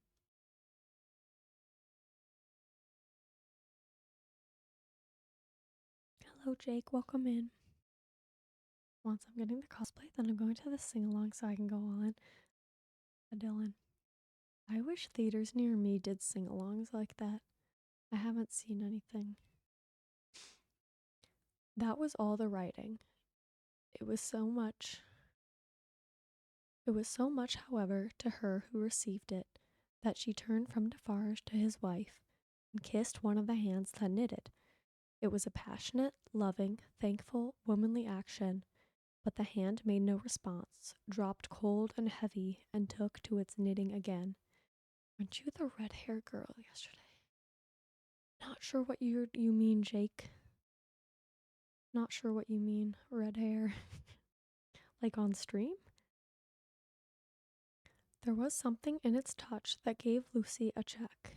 She stopped in the act of putting the note in her bosom, and, with her hands yet at her neck, looked terrified at Madame Defarge.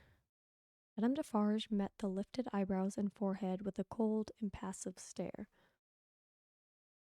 "My dear," said Mr. Lorry, striking in to explain, "there are frequent risings in the streets, and, although it is not likely they will ever trouble you, Madame Defarge wishes to see those whom she has the power to protect at such times, to the end that she may know them, that she may identify them.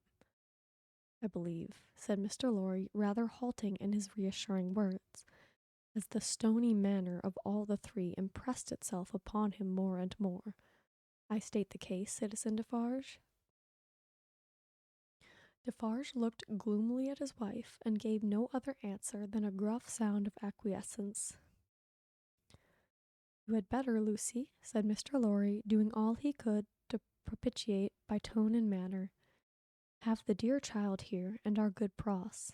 Our good Pross, Defarge, is an English lady, and knows no French." The lady in question, whose rooted conviction that she was more than a match for any foreigner, was not to be shaken by distress and danger, appeared with folded arms, and observed in English to the Vengeance, whom her eyes first encountered, "Well, I am sure, Boldface, I hope you are pretty well." She also bestowed a British cough on Madame Defarge, but neither of the two took much heed of her.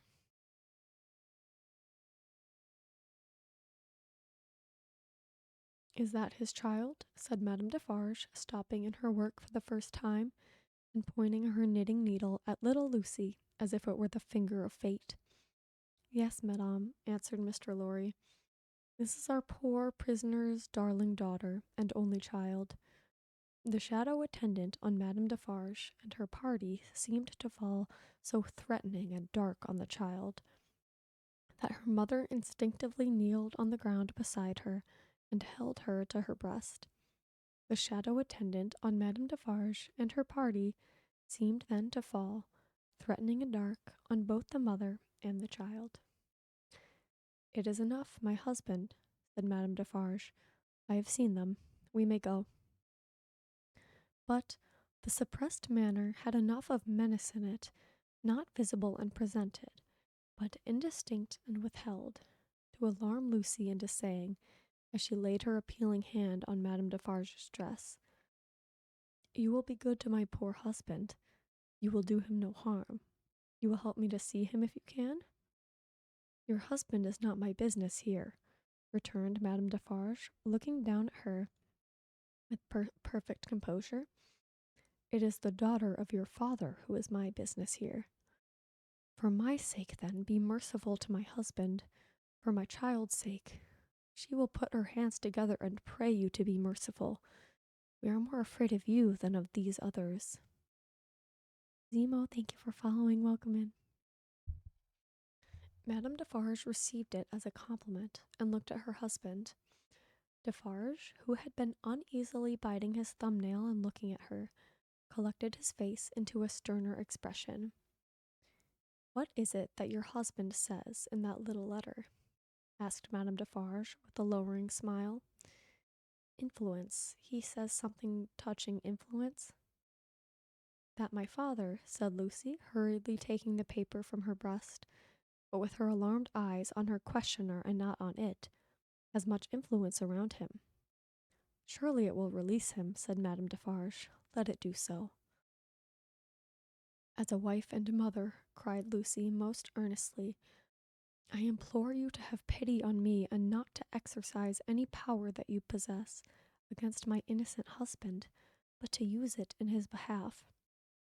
O sister woman, think of me, as a wife and mother." Madame Defarge looked, coldly as ever, at the suppliant, and said, turning to her friend the Vengeance, "The wives and mothers we have been used to see, since we were as little as this child, and much less, have not been greatly considered. We have known their husbands and fathers laid in prison and kept from them, often enough. All our lives we have seen our sister women suffer. in themselves and in their children, poverty, nakedness, hunger, thirst, sickness, misery, oppression, and neglect of all kinds. We have seen nothing else, returned the Vengeance. We have borne this a long time, said Madame Defarge, turning her eyes again upon Lucy. Judge you. Is it likely that the trouble of one wife and mother would be much to us now? She resumed her knitting and went out. The Vengeance followed. Defarge went last and closed the door. Courage, my dear Lucy, said Mr. Lorry, as he raised her. Courage, courage. So far all goes well with us. Much, much better than it has of late gone with many poor souls. Cheer up and have a thankful heart. I am not thankless, I hope, but that dreadful woman seems to throw a shadow on me and on all my hopes. Tut, tut, said Mr. Lorry. What is this despondency in the brave little breast? A shadow indeed, no substance in it, Lucy. But the shadow of the manner of these Defarges was dark upon himself for all that, and in his secret mind it troubled him greatly. Ah, that was a quick one. Cheers.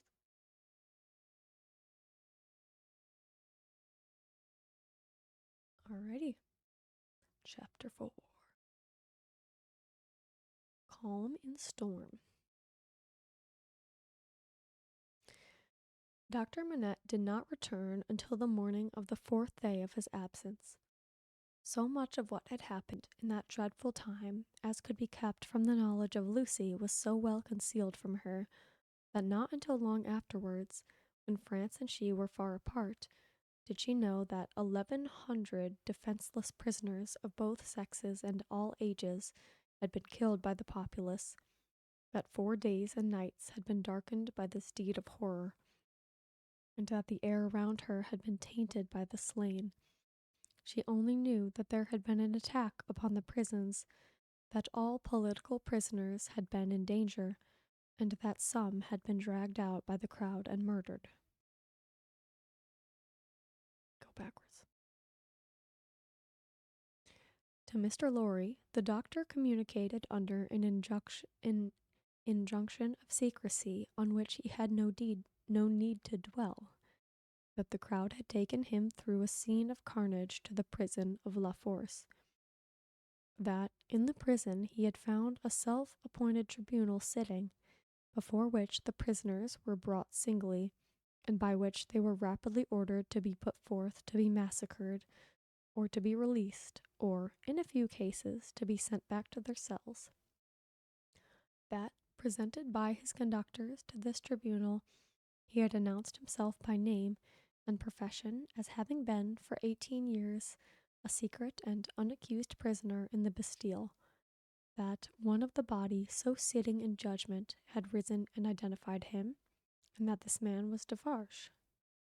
That hereupon he had ascertained, through the registers on the table, that his son-in-law was among the living prisoners, and had pleaded hard to the tribunal, of whom some members were asleep and some awake, some dirty with murder and some clean, some sober and some not, for his life and liberty, that in the first frantic greetings lavished on himself as a notable sufferer under the overthrown system, it had been accorded to him to have Charles Darnay brought before the lawless court and examined, that he seemed on the point of being at once released, when the tide in his favor met with some unexplained check, not intelligible to the doctor, which led to a few words of secret conference, that the man sitting as president had then informed Dr. Manette that the prisoner must remain in custody, but should, for his sake,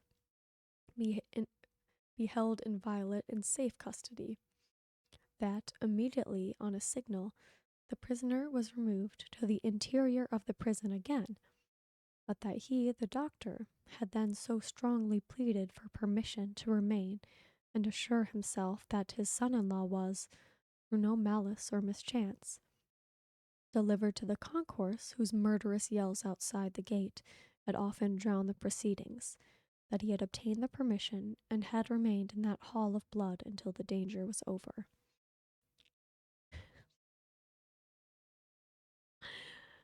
Hi, MP. Welcome in. I hope you're doing good. Yeah, yeah, cozy stream, but we're kind of in the murdery French Revolution part of the book. Oh, some some rough stuff. The sights he had seen there, with brief snatches of food and sleep by intervals, shall remain untold. The mad joy over the prisoners who were saved had astounded him scarcely less than the mad ferocity against those who were cut to pieces. One prisoner there was, he said, who had been discharged into the street free, but at whom a mistaken savage had thrust a pike as he passed out.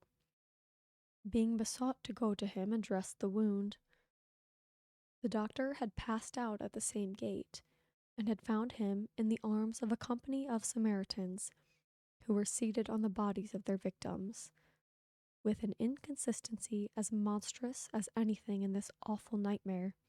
They had helped the healer, and tended the wounded man with the gentlest solicitude, had made a litter for him, and escorted him carefully from the spot, had then caught up their weapons and plunged anew into a butchery so dreadful that the doctor had covered his eyes with his hands and swooned away in the midst of it. As Mr. Lorry received these confidences, and as he watched the face of his friend, now 62 years of age, a misgiving arose within him that such dread experiences would revive the old danger. But he had never seen his friend in his present aspect. He had never at all known him in his present character. For the first time, the doctor felt now that his suffering was strength and power. For the first time, he felt that in that sharp fire he had slowly forged the iron which could break the prison door of his daughter's husband and deliver him. It all tended to a good end, my friend. It was not mere waste and ruin. As my beloved child was helpful in restoring me to myself, I will be helpful now in restoring the dearest part of herself to her. By the aid of heaven, I will do it. Thus Dr. Manette. And when Jarvis Lorry saw the kindled eyes, the resolute face, the calm, strong look and bearing of the man whose life always seemed to him to have been stopped like a clock for so many years, and then set going again with an energy which had lain dormant during the cessation of its usefulness, he believed. Welcome in, Jade. I hope you're doing well. It's good to see you. Greater things than the doctor had at that time to contend with would have yielded before his persevering purpose. While he kept himself in his place as a physician whose business was with all degrees of mankind, bond and free, rich and poor, bad and good, he used his personal influence so wisely that he was soon the inspecting physician of 3 prisons, and among them of La Force. He could now assure Lucy that her husband was no longer confined alone, but was mixed with the general body of prisoners. He saw her husband weekly, and brought sweet messages to her straight from his lips. Sometimes her husband himself sent a letter to her, though never by the doctor's hand, but she was not permitted to write to him. For among the many wild suspicions of plots in the prisons, the wildest of all pointed at emigrants who were known to have made friends or permanent connections abroad. Michael, here's your head pats. Welcome in. I hope you're doing well. The blue or the show red? Yeah, send the pics.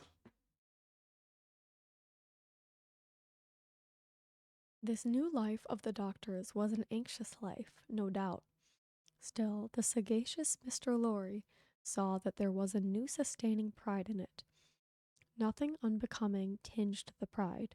It was a natural and worthy one, but he observed it as a curiosity. The doctor knew that up to that time his imprisonment had been associated in the minds of his daughter and his friend with his personal affliction, deprivation, and weakness. Now that this was changed, and he knew himself to be invested through that old trial with forces to which they both looked for Charles's ultimate safety and deliverance, he became so far exalted by the change that he took the lead and direction and required them as the weak to trust to him as the strong. The preceding relative positions of himself and Lucy were reversed, yet only as the liveliest gratitude and affection could reverse them, for he could have no pride but in rendering some service to her who had rendered so much to him. All curious to see, thought Mr. Lorry, in his amiably shrewd way, but all natural and right. So take the lead, my dear friend, and keep it. It couldn't be in better hands. But, though the doctor tried hard, and never ceased trying, to get Charles Darnay set at liberty, or at least to get him brought to trial, the public current of the time set too strong and fast for him. The new era began. The king was tried, doomed, and beheaded. The Republic of Liberty, Equality, Fraternity, or Death declared for victory or death against the world in arms. The black flag waved night and day from the great towers of Notre Dame. 300,000 men, summoned to rise against the tyrants of the earth, rose from all the varying soils of France, as if the dragon's teeth had been sown broadcast, and had yielded fruit equally on hill and plain, on rock and gravel, and alluvial mud, under the bright sky of the south, and under the clouds of the north, in fell and forest, in the vineyards and the olive grounds, and among the cropped grass and the stubble of the corn, along the fruitful banks of the broad rivers, and in the sand of the seashore. What private solicitude could rear itself against the deluge of the year one of liberty, the deluge rising from below, not falling from above, and with the windows of heaven shut, not opened? There was no pause, no pity, no peace, no interval of relenting rest, no measurement of time. Though days and nights circled as regularly as when time was young, and the evening and morning were the first day, other count of time there was none. Hold of it was lost in the raging fever of a nation, as it is in the fever of one patient. Now, breaking the unnatural silence of a whole city, the executioner showed the people the head of the king, and now, it seemed almost in the same breath, the head of his fair wife, which had had 8 weary months of imprisoned widowhood and misery to turn it gray. I agree, Dylan. You gotta full send it. Gotta full send it. Especially at a sing along, Like, if you're going to the regular show, it's like, okay, maybe there'll be like a cosplayer, but like the sing along, it's like, okay, those are the hardcores. And yet, observing the strange law of contradiction which obtains in all such cases, the time was long, while it flamed by so fast. A revolutionary tribunal in the capital, and 40 or 50,000 revolutionary committees all over the land. A law of the suspected, which struck away all security for liberty or life, and delivered over any good and innocent person to any bad and guilty one. Prisons gorged with people who had committed no offense and could obtain no hearing. These things became the established order and nature of appointed things, and seemed to be ancient usage before they were many weeks old. Above all, one hideous figure grew as familiar as if it had been before the general gaze from the foundations of the world, the figure of the sharp female called La Guillotine. It was the popular theme for jests. It was the best cure for headache. It infallibly prevented the hair from turning gray. It imparted a peculiar delicacy to the complexion. It was the national razor which shaved close.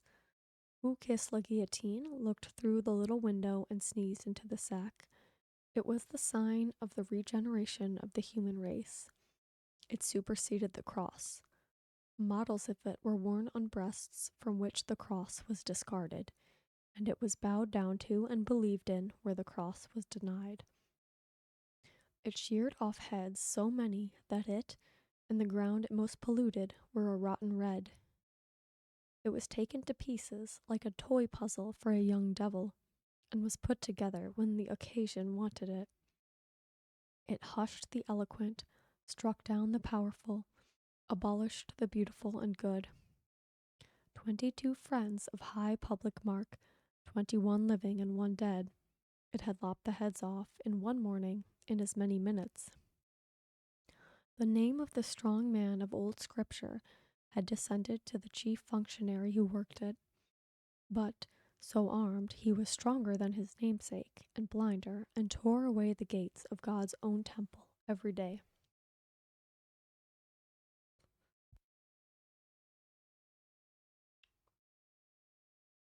Got a drink, hold on.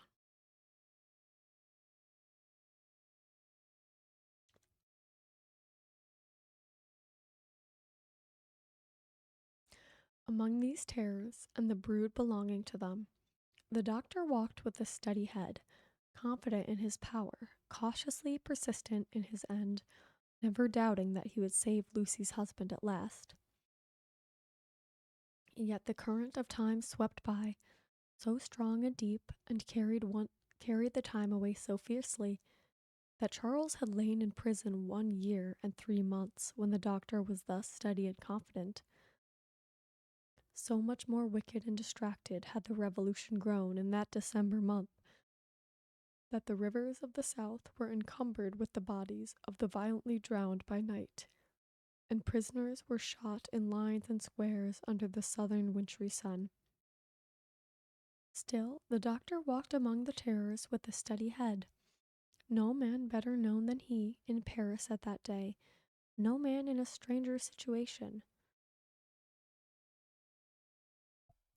Silent, humane, indispensable in hospital and prison, using his art equally among assassins and victims, he was a man apart. In the exercise of his skill, the appearance and the story of the Bastille captive removed him from all other men. He was not suspected or brought in question, any more than if he had indeed been recalled to life some 18 years before, or were a spirit moving among mortals. That was kind of a sudden end, I feel like.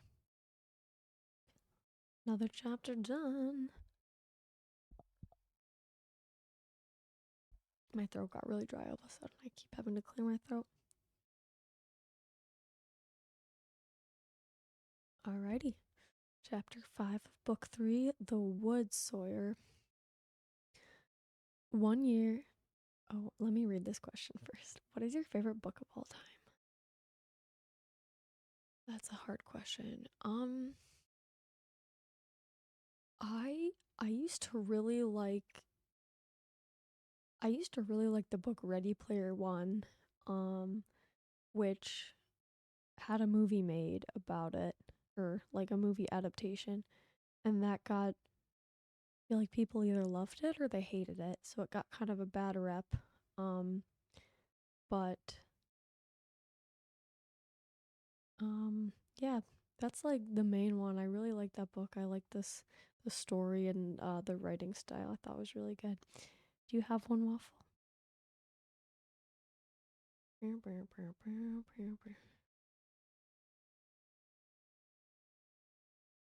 All right.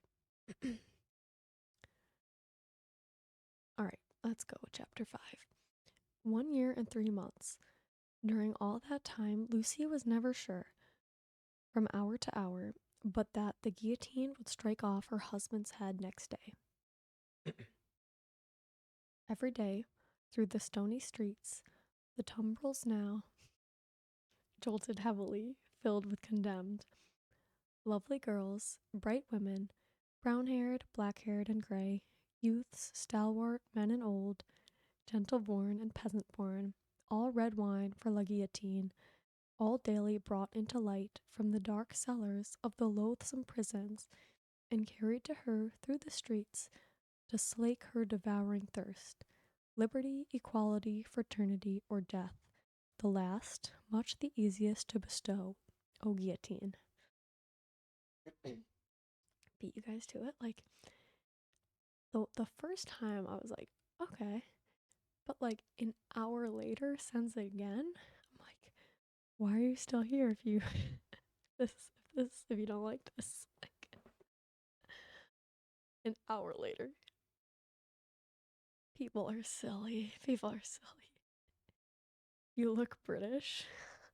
Thank you. Bacon, thank you for the follow. Welcome in. Right now, the Blackthorn Key. It's my childhood favorite. Oh, I think my favorite is going to be the Divine Comedy. Ooh, I haven't heard of Blackthorn Key. But I like that waffle. I haven't even. Oh, I'm sorry. Getting on a little tangent before we continue, but I need to like read more. I started getting back into reading a little bit. I mainly like read right before bed, and that makes it hard to read anything even relatively complex because I get tired so fast from reading. Like if I'm in bed. I tried to read Dune. I tried to read Dune before bed. Like I had to read the same chapter over and over and then I gave up. Spartan, thank you for lurking. I hope you're doing well. I will I'll vote after Dylan. I don't have Discord right now. Closed it. We are reading Tale of Two Cities. Jump in, QB. Purple Space Program. me, but Balatro. Alright, enough tangent. I'm gonna keep reading. Okay. If the suddenness of her calamity and the whirling wheels of the time had stunned the doctor's daughter into awaiting the result in idle despair, it would but have been with her as it was with many. But from the hour when she had taken the white head to her fresh young bosom in the garret of Saint Antoine, she had been true to her duties.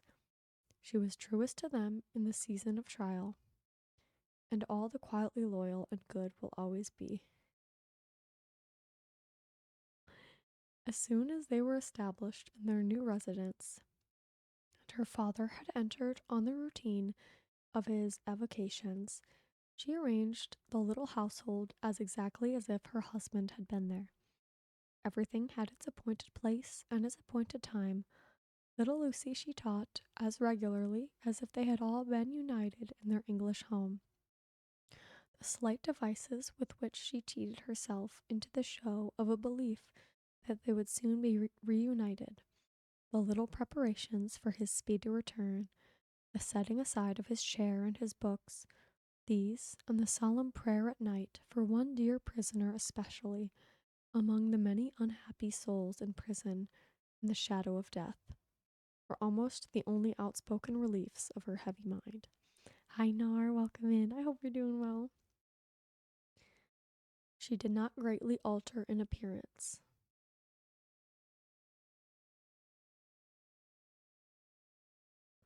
The slight devices with which she cheated herself. I think I just like said it with a lisp. She did not greatly alter in appearance. The plain. No, you're good. I was just confused because I feel like I would have caught that one too. The plain dark dresses, akin to morning dresses, which she and her child were as neat and as well attended to as the brighter clothes of happy days. She lost her color, and the old and intent expression was a constant, not an occasional thing. Otherwise, she remained very pretty and comely. Sometimes, as night on kissing her father, she would burst into the grief she had repressed all day, and would say that her sole reliance under heaven was on him. He always resolutely answered, "Nothing can happen to him without my knowledge, and I know that I can save him, Lucy."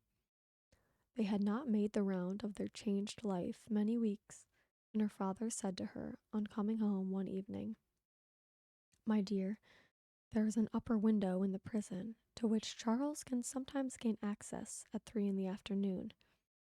When he can get to it, which depends on many uncertainties and incidents, he might see you in the street, he thinks, if you stood in a certain place that I can show you.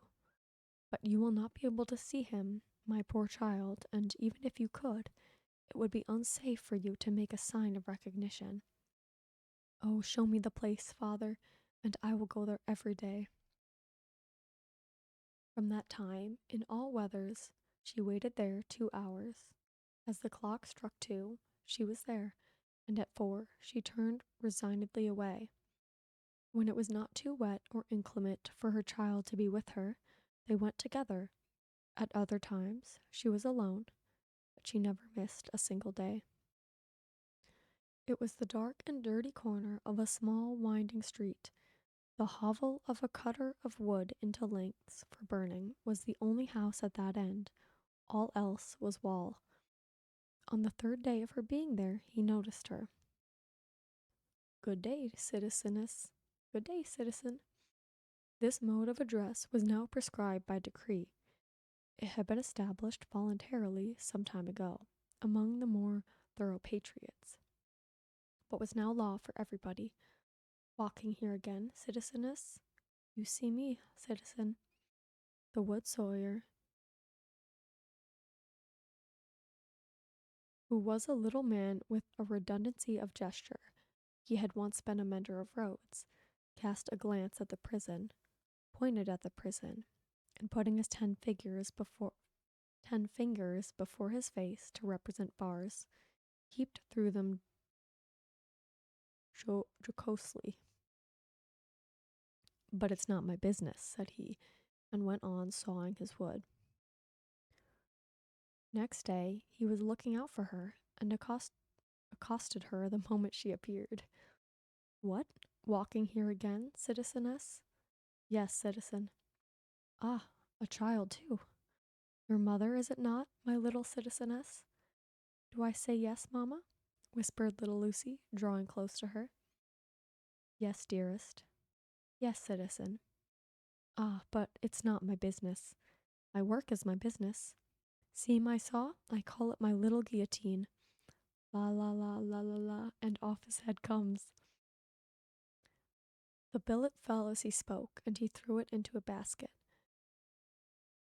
I call myself the Samson of the firewood guillotine. See here again. Loo loo loo loo loo loo. And off her head comes. Now a child. Tickle tickle pickle pickle, and off its head comes. All the family. Scared of this man. Lucy shuddered as he threw 2 more billets into his basket, but it was impossible to be there while the wood sawyer was at work and not be in his sight. Thenceforth, to secure his goodwill, she always spoke to him first, and often gave him drink money, which he readily received. Too bad my friends got drunk, Nar, who broke quiet with coughs and burps. Are you drunk right now? Let's go. Good night, Ezra. Welcome back. I hope you sleep tight.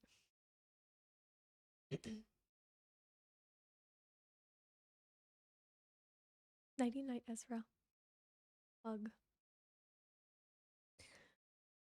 He was an inquisitive fellow, and sometimes, when she had quite forgotten him in gazing at the prison roof and grates, and in lifting her heart up to her husband, she would come to herself to find him looking at her with his knee on his bench and his saw stopped in its work.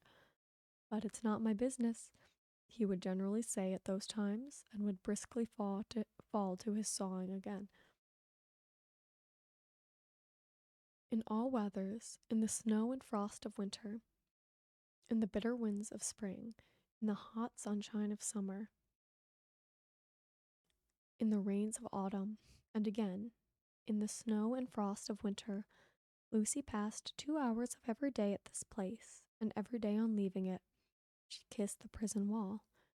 Her husband saw her, so she learned from her father. It might be once in 5 or 6 times. It might be twice or thrice running. It might be not for a week or a fortnight together. It was enough that he could and did see her when the chances served, and on that possibility she would have waited out the day, 7 days a week.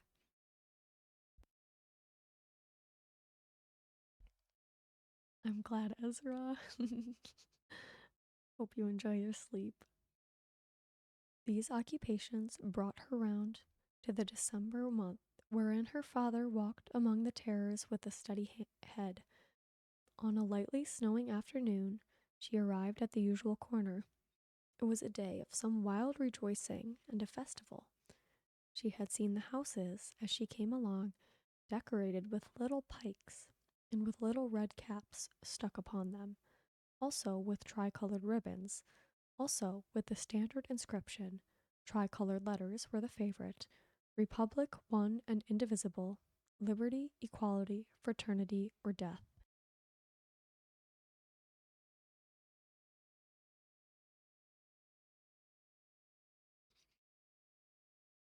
3 a.m. Oh, 3. You're saying you were drunk when you read over after Lethal Company, so I read my books in Skyrim. It sounded like Saruman coming over the bar.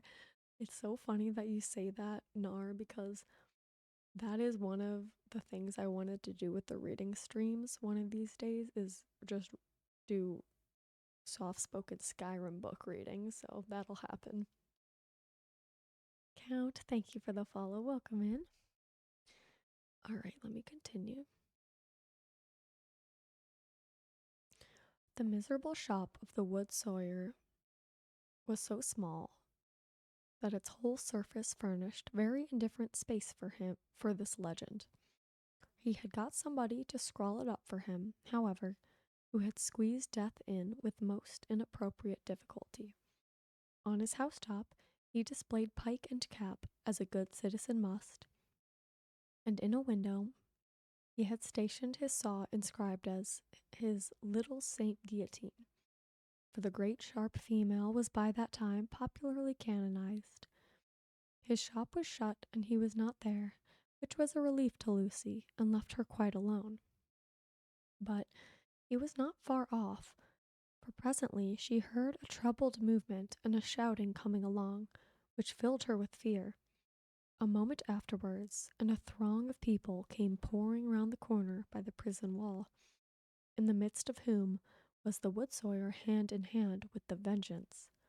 There could not be fewer than 500 people, and they were dancing like 5,000 demons. There was no other music than their own singing. They danced to the popular Revolution song, keeping a ferocious time that was like a gnashing of teeth in unison. Men and women danced together, women danced together, men danced together, as hazard had brought them together. At first, they were a mere storm of coarse red caps and coarse woolen rags, but as they filled the place and stopped to dance about Lucy, some ghastly apparition of a dance figure gone raving mad arose among them. They advanced, retreated, struck at one another's hands, clutched at one another's heads, spun round alone, caught one another, and spun round in pairs, until many of them dropped. While those were down, the rest linked hand in hand, and all spun round together. Then the ring broke, and in separate rings of 2 and 4, they turned and turned until they all stopped at once, began again, struck, clutched, and tore, and then reversed the spin, and all spun round another way. Suddenly they stopped again, paused, struck out the time afresh, formed into lines the width of the public way, and, with their heads low down and their hands high up, swooped screaming off.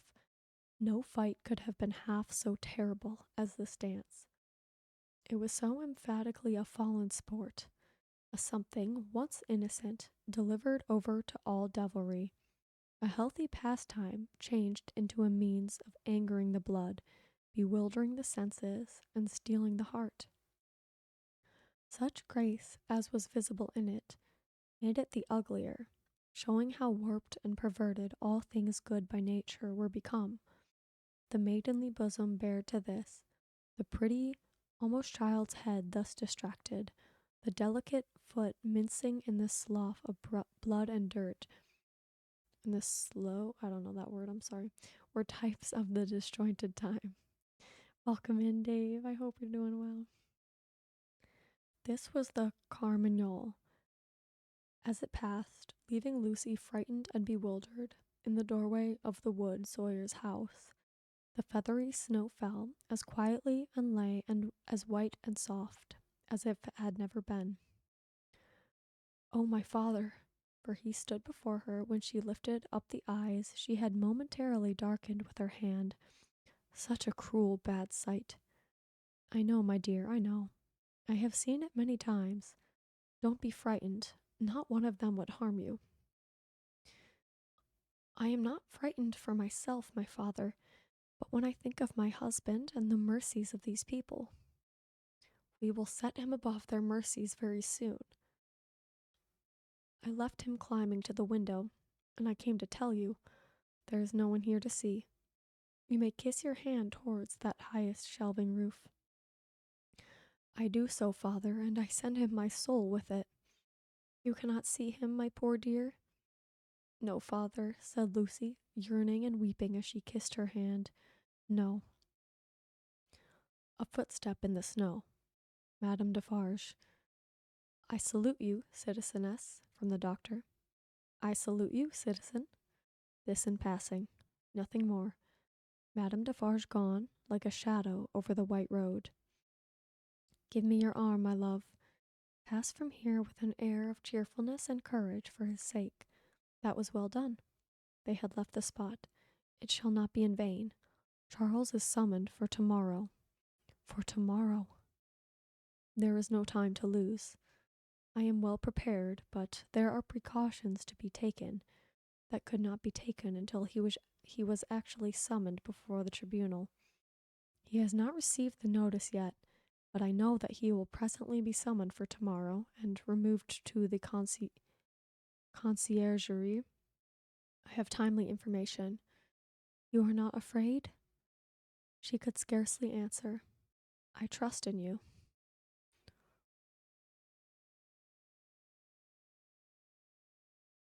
Noun. Do so implicitly. Your suspense is nearly ended, my darling. He shall be restored to you within a few hours. I have encompassed him with every protection. I must see Laurie. He stopped. There was a heavy lumbering of wheels within hearing. They both knew too well what it meant. 1, 2, 3. 3 tumbrils faring away with their dread loads over the hushing snow. I must see Laurie, the doctor repeated, turning her another way. Welcome back, Ryder. The staunch old gentleman was still in his trust, had never left it. He and his books were in frequent requisition as to property confiscated and made national. What he could save for the owners, he saved. No better man living to hold fast by what Tellson's had in keeping, and to hold his peace. Rhymes with wow. Slough. Damn. That was not even one of my options. Thank you, Odin. A murky red and yellow sky and a rising mist from the how do you say that river name? The Seine. Denoted the approach of darkness. It was almost dark when they arrived at the bank. The stately residence of Monseigneur was altogether blighted and deserted. Above a heap of dust and ashes in the court ran the letters, National Property, Republic one and indivisible, Liberty, Equality, Fraternity, or Death. Who could that be with Mr. Lorry, the owner of the riding coat upon the chair, who must not be seen? From whom newly arrived did he come out, agitated and surprised, to take his favourite in his arms? To whom did he appear to repeat her faltering words, when raising his voice and turning his head towards the door of the room from which he had issued, he said, "Removed to the conciergerie and summoned for tomorrow"?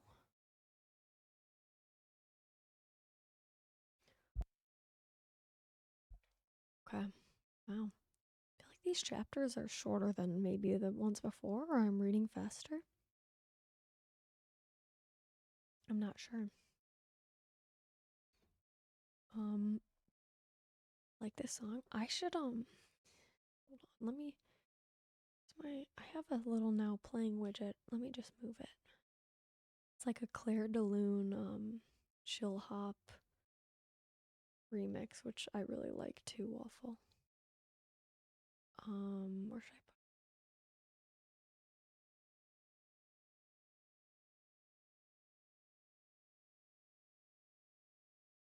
I guess wait, this over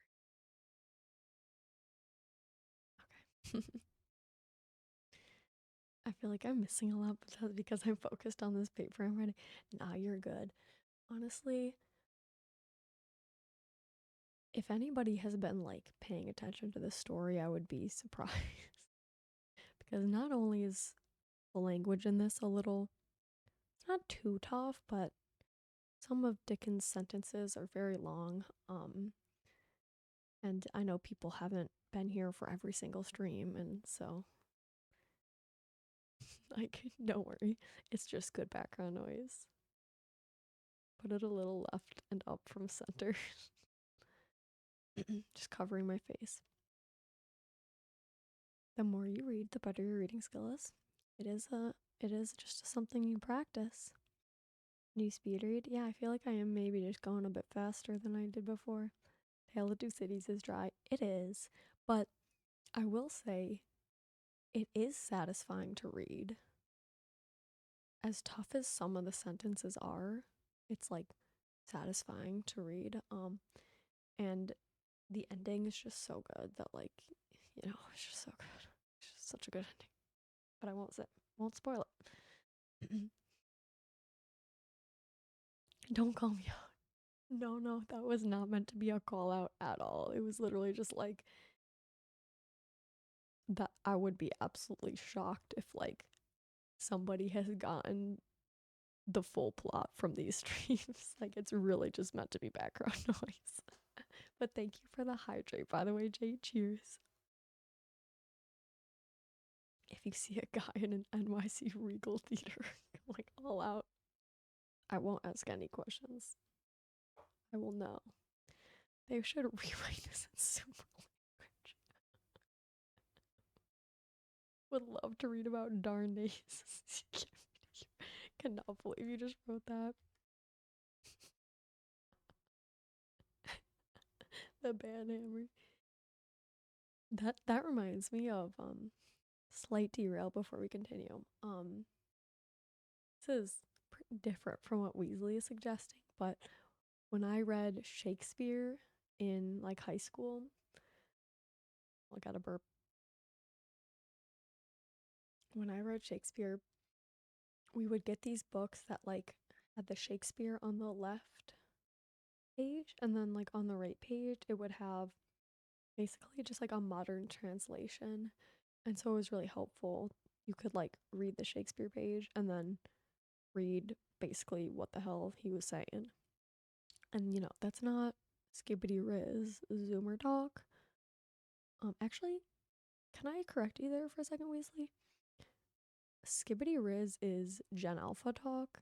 I'm a Zoomer, and that's not me, okay? Just want to save face for my generation a little. I know Zoomers, we have our own brain rot and issues. It's okay. I understand. 1984 is about a Sigma being put down and sent to Ohio. Not Ohio, bro. Zoomers, I think, are like 97 to. Let me look up. I think Zoomer. Okay, my quick Google says 97 to 2012. So, like, the youngest Zoomers, I guess, would be pretty young.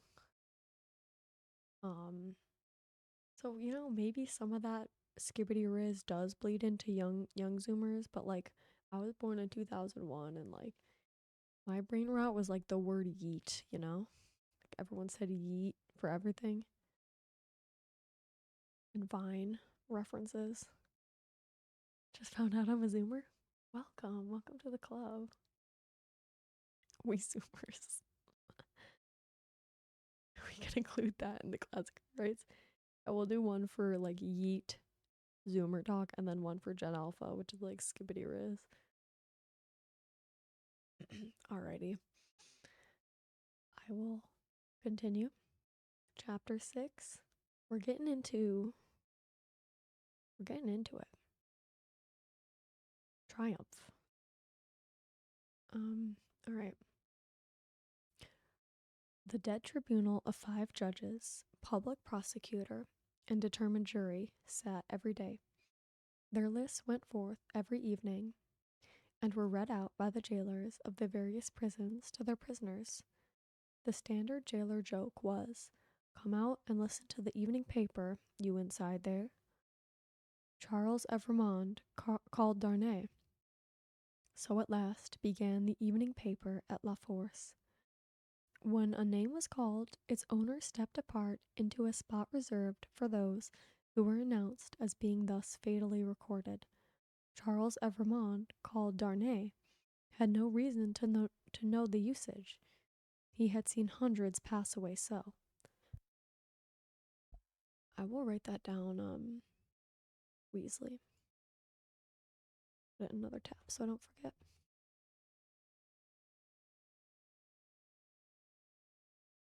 95 is a millennial, yeah.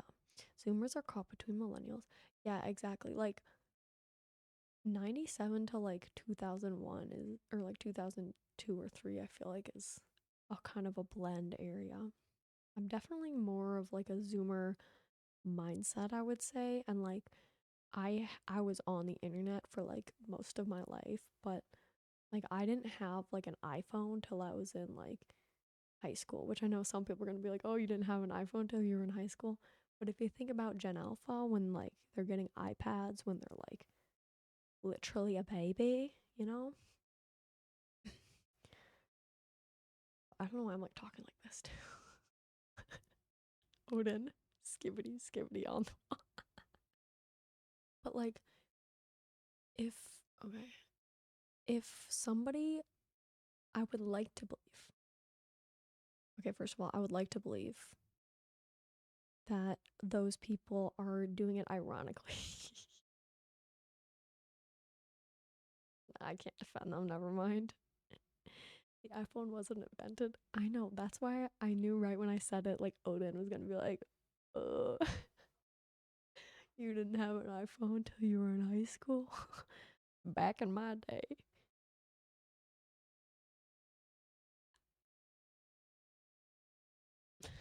Okay, I gotta keep reading.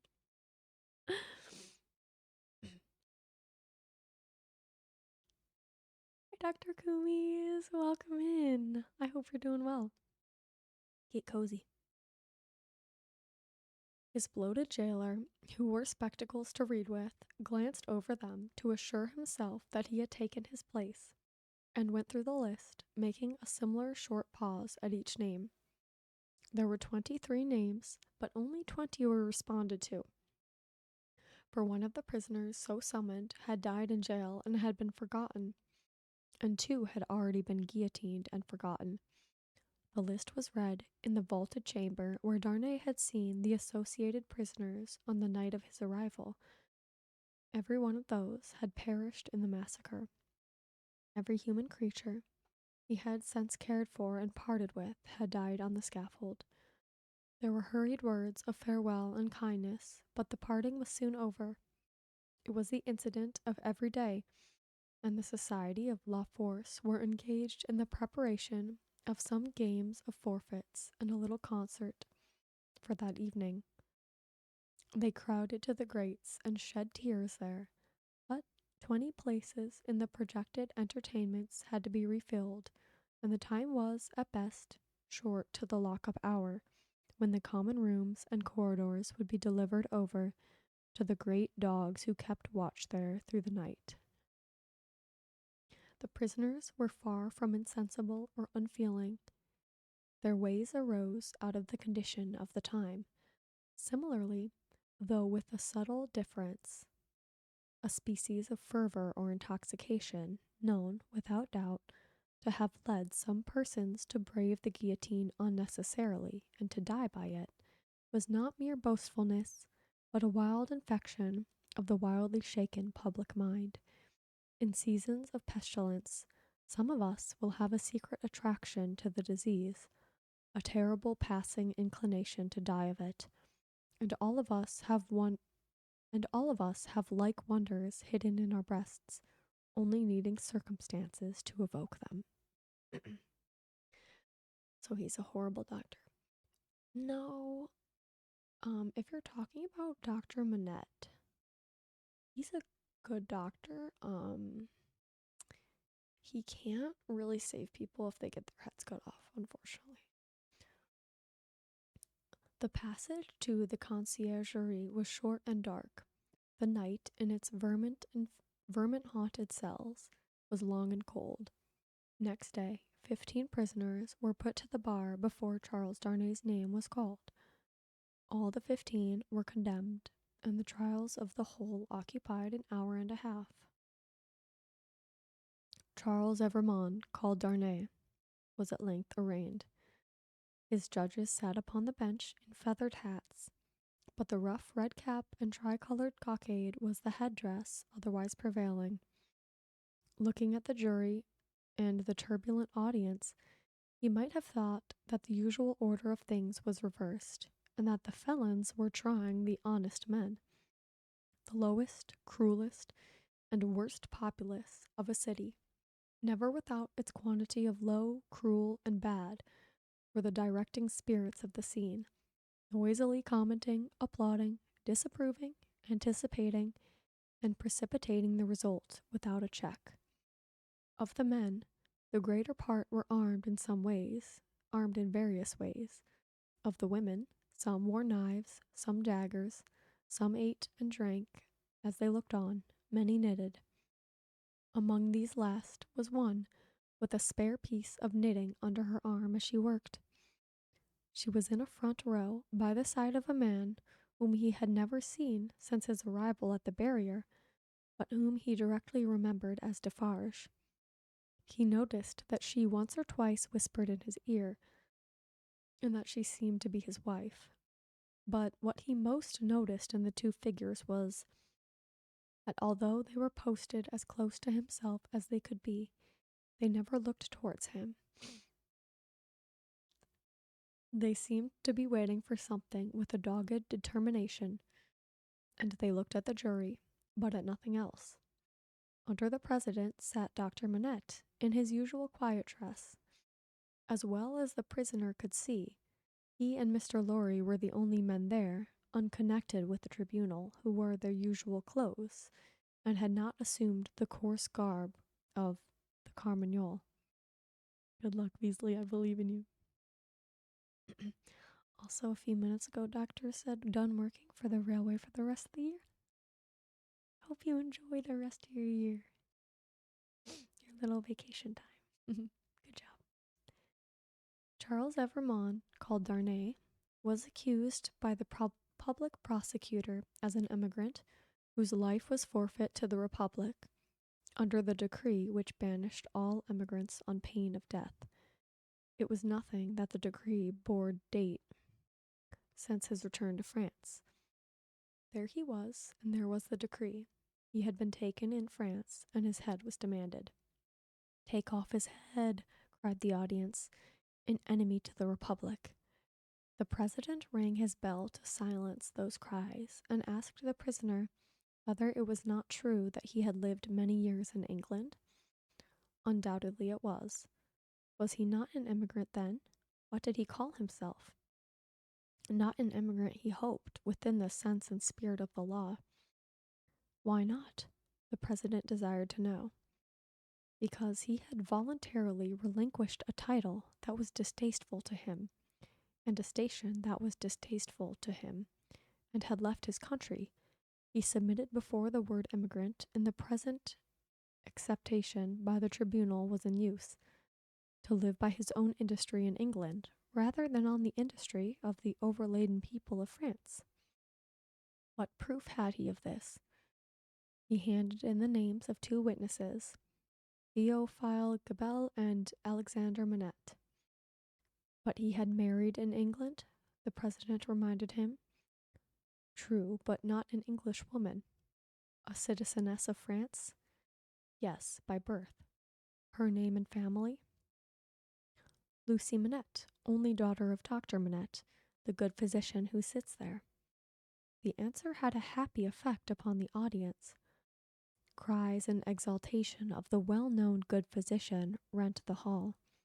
So capriciously were the people moved that tears immediately rolled down several ferocious countenances which had been glaring at the prisoner a moment before, as if with impatience to pluck him out into the streets and kill him.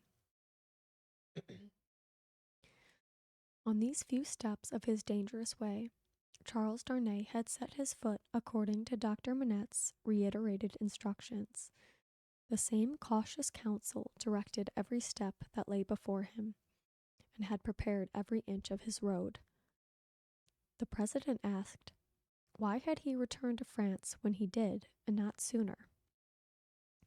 He had not returned sooner, he replied, simply because he had no means of living in France, save those he had resigned.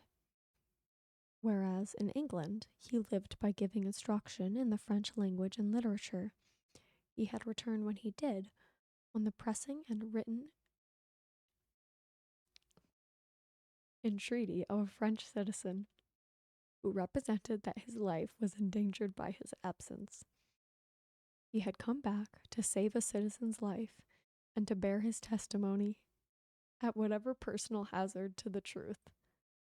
Was that criminal in the eyes of the Republic? The populace cried enthusiastically, no, and the president rang his bell to quiet them, which it did not, for they continued to cry no until they left off of their own will. Heavenly Kitsune, welcome in.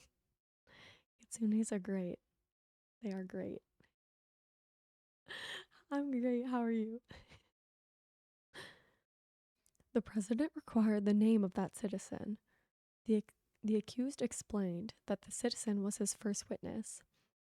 He also referred with confidence to the citizen's letter, which had been taken from him at the barrier, but which he did not doubt would be found among the papers then before the president. Synth, welcome in. How are you doing? So good to see you. Okay, wait. I gotta pause my book reading to give Zinth a shout out. Guys, okay, wait, guys, for my community, please go follow Zinth. You will not regret it. He is amazing.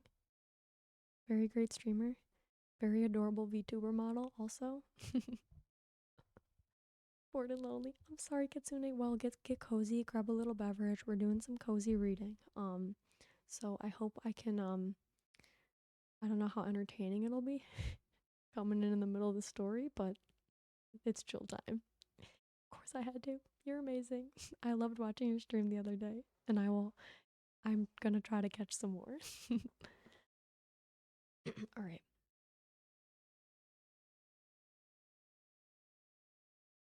We are reading Tale of Two Cities right now. We are pretty far in. But yeah, this is a very lurk-friendly stream for those of you that are joining. So, yeah, get cozy. We're just chilling. You're so sweet.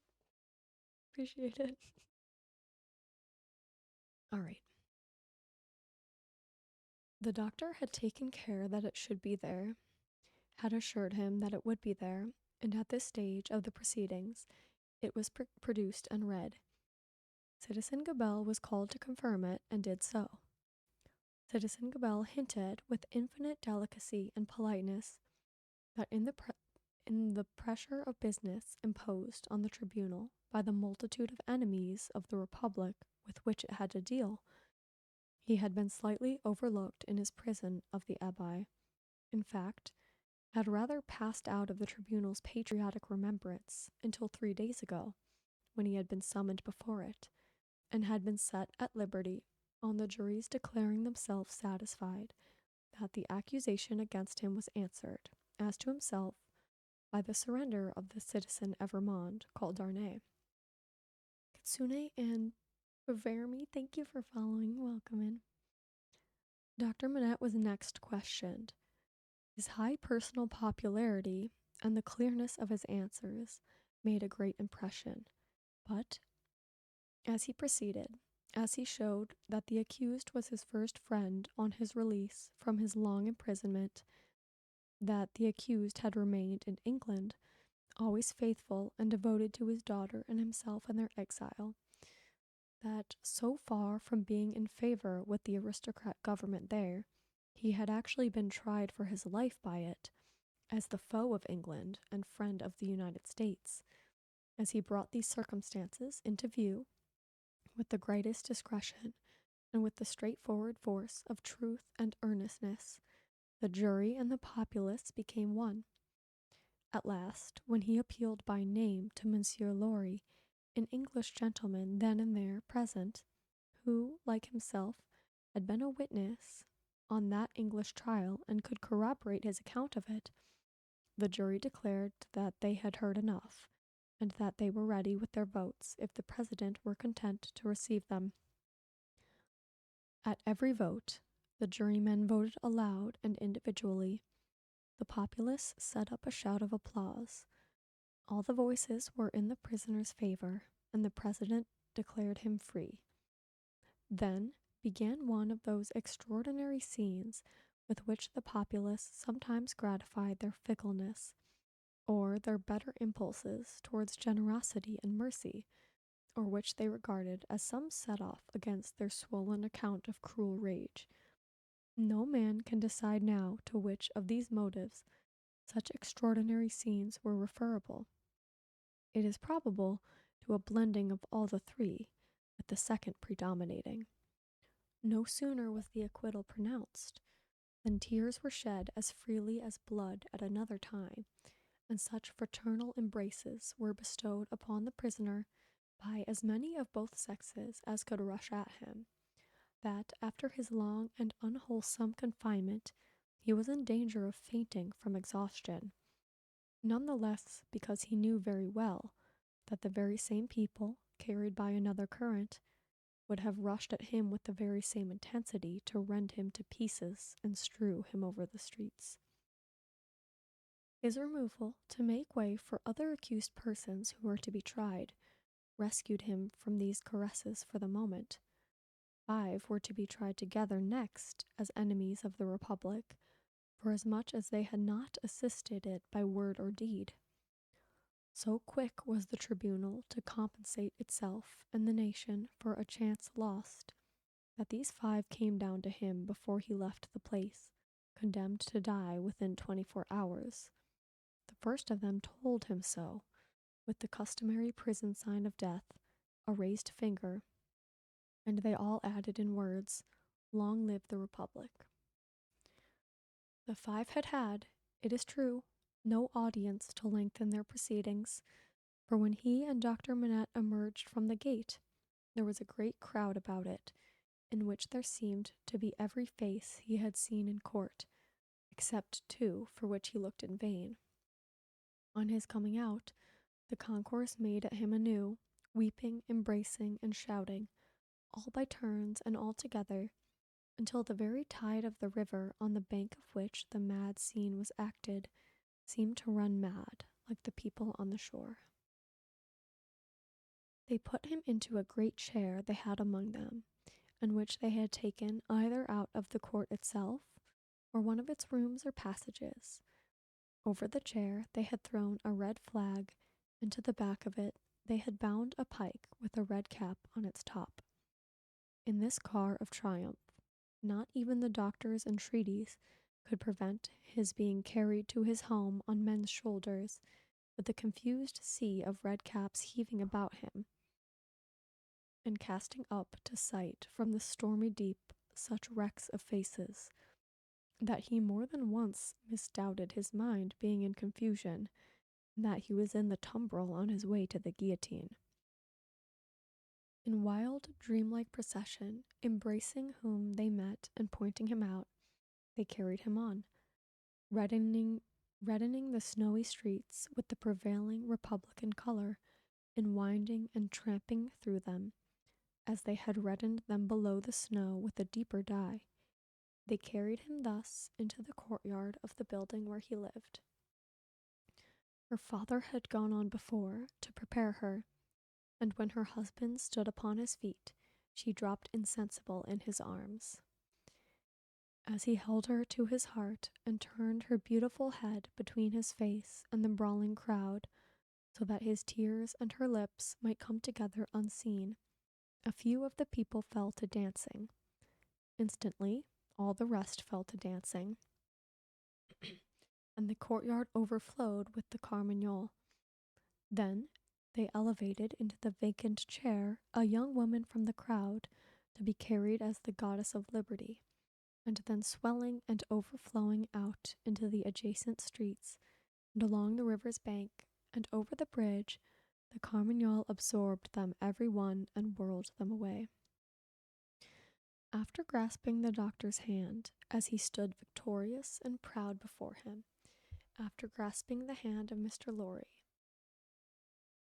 who came panting in breathless from his struggle against the water spout of the carmagnole, after kissing little Lucy, who was lifted up to clasp her arms round his neck, and after embracing the ever zealous and faithful Pross who lifted her, he took his wife in his arms and carried her up to their rooms. Lucy, my own, I am safe. Oh, dearest Charles, let me thank God for this on my knees as I have prayed to him. They all reverently bowed their heads and hearts. When she was again in his arms, he said to her, "And now speak to your father, dearest. No other man in all this France could have done what he has done for me."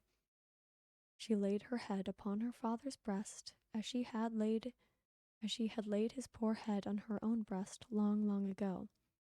He was happy in the return he had made her. He was recompensed for his suffering. He was proud of his strength. "You must not be weak, my darling," he remonstrated. "Don't tremble so. I have saved him." Gosh, I keep hitting the microphone. Wow, another chapter. Mr. VR, I just had 9 beetles in a room. What do you mean? Like beetles in your room? And it's that new welcome in. Thank you for following. I appreciate it. All right, we have finished chapter 6, and we will read chapter 7 once I take a sip of water.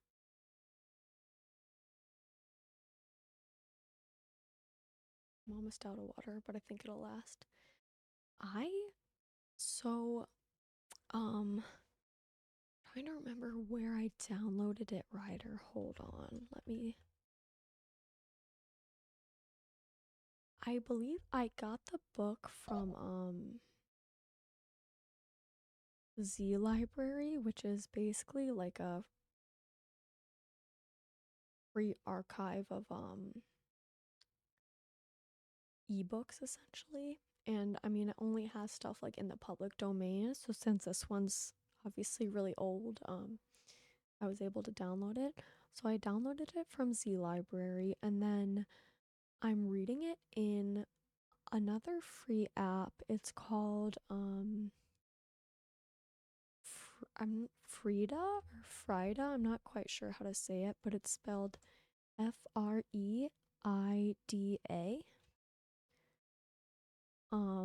And it's just a trying to find like a link to it. I can't. It's basically just a software that you can use to like read ebooks, and it kind of does like the page turning, and there's a lot of different settings and stuff. Let me type it, Ryder.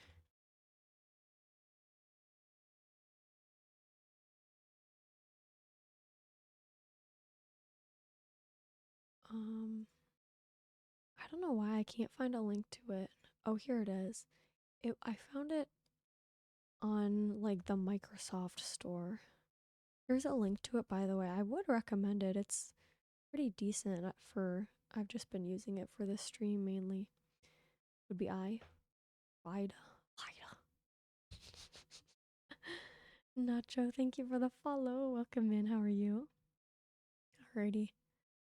We shall read this one. This might be the last chapter, depending on how I can't talk, depending on how long this one takes, but yeah, let's get into it.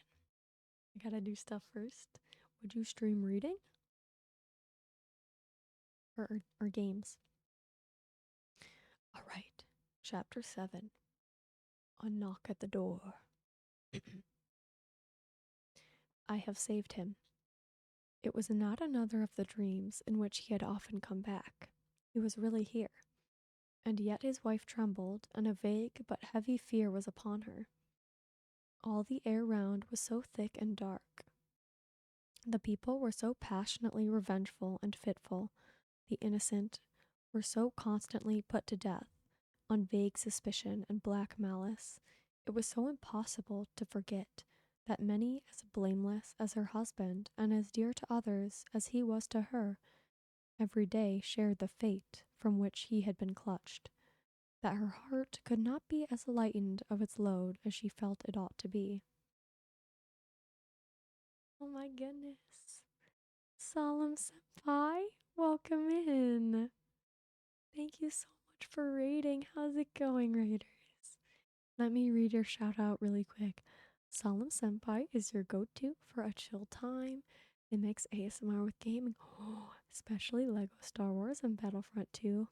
Need some cozy Christmas vibes? They've got you covered with holiday-themed ASMR streams. It's all about relaxation, mindfulness, and a dash of sci-fi adventure. Hello, Raiders. Hi, Sherry Bagon. How are you guys? Solemn Senpai, thank you so much. I really appreciate it. I hope your stream went well. I love the Lego games. They're so nostalgic for me. So I support that. But welcome you guys. My name is Foxy. I'm a variety streamer, but on Mondays I do, as you can tell, soft-spoken reading. So right now we are in the middle of going through Tale of Two Cities by Charles Dickens. So yeah, this is very lurker friendly. I hope you guys are cozy. If you need to grab snack, some tea, get some blankies, highly recommend. You too, Senpai. Merry Christmas. Thank you for trusting your community with me. I really appreciate it. And if you need to raid and run, please don't feel pressure to stick around at all. Go do some self-care. Um, but yeah, we'll get back into it. Favorite Lego game? The ones I played the Star Wars ones with my brother, and also the Harry Potter ones, so probably one of those. But yeah, we're gonna continue here. I can't even remember if I read that second paragraph. I think I read a couple sentences, so let's keep going. Okay. The shadows of the wintry afternoon were beginning to fall, and even now the dreadful carts were rolling through the streets. Her mind pursued them, looking for him among the condemned, and then she clung closer to his real presence and trembled more. Her father, cheering her, showed a compassionate superiority to this woman's weakness, which was wonderful to see. No garret, no shoemaking, no 105 North Tower now. He had accomplished the task he had set himself. His promise was redeemed. He had saved Charles. Let them all lean upon him. Good night, Sherry. I hope you have a great rest of your day or night. Their housekeeping was of a very frugal kind, not only because that was the safest way of life, involving the least offense to the people, but because they were not rich, and Charles, throughout his imprisonment, had had to pay heavily for his bad food, and for his guard, and towards the living of the poorer prisoners, partly on this account, and partly to avoid a domestic spy. They kept no servant. The citizen and citizeness who acted as porters at the courtyard gate rendered them occasional service, and Jerry, almost wholly transferred to them by Mr. Lorry, had become their daily retainer and had his bed there every night. It was an ordinance of the Republic one and indivisible of liberty, equality, fraternity, or death, that on the door or doorpost of every house the name of every inmate must be legibly inscribed in letters of a certain size, at a certain convenient height from the ground. Mr. Jerry Cruncher's name, therefore, duly embellished the doorpost down below, and, as the afternoon shadows deepened, the owner of that name himself appeared, from overlooking a painter whom Dr. Manette had employed to add to the list the name of Charles Evrémonde, called Darnay. In the universal fear and distrust that darkened the time, all the usual harmless ways of life were changed. In the doctor's little household, as in very many others, the articles of daily consumption that were wanted were purchased every evening in small quantities, and at various small shops, to avoid attracting notice and to give as little occasion as possible for talk and envy was the general desire. Dagon, thank you so much for following and for the lurk. Even though it's our first time here, we're very proud of everything you and your community have built together so far. And may you attain greater milestones and friendships in the many months to come. I appreciate that so much, Senpai. That is so sweet of you. It really means a lot to me. I dropped you a follow, and I will definitely be looking out to catch one of your streams. I appreciate that so much. What are you gonna play, Ryder? Lego?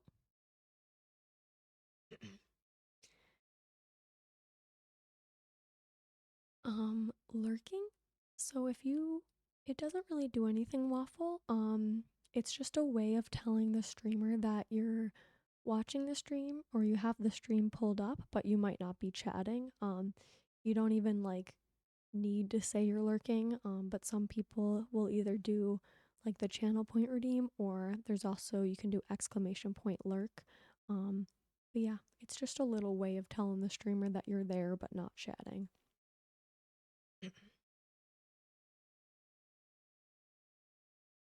Again, not required, but some people like to do it.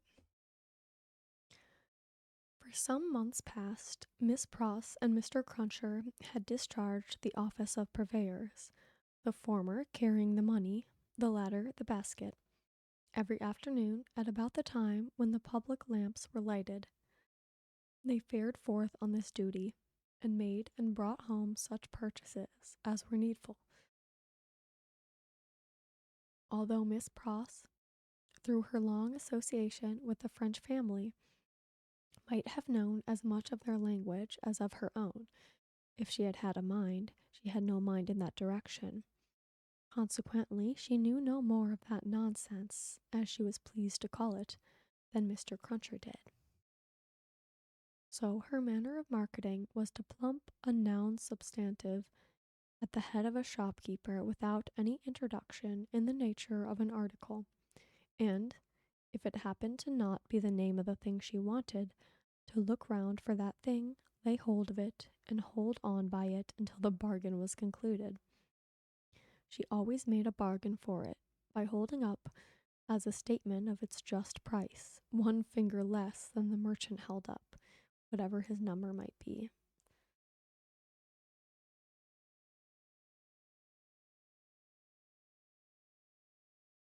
Now, Mr. Cruncher, said Miss Pross, whose eyes were red with felicity, if you are ready, I am.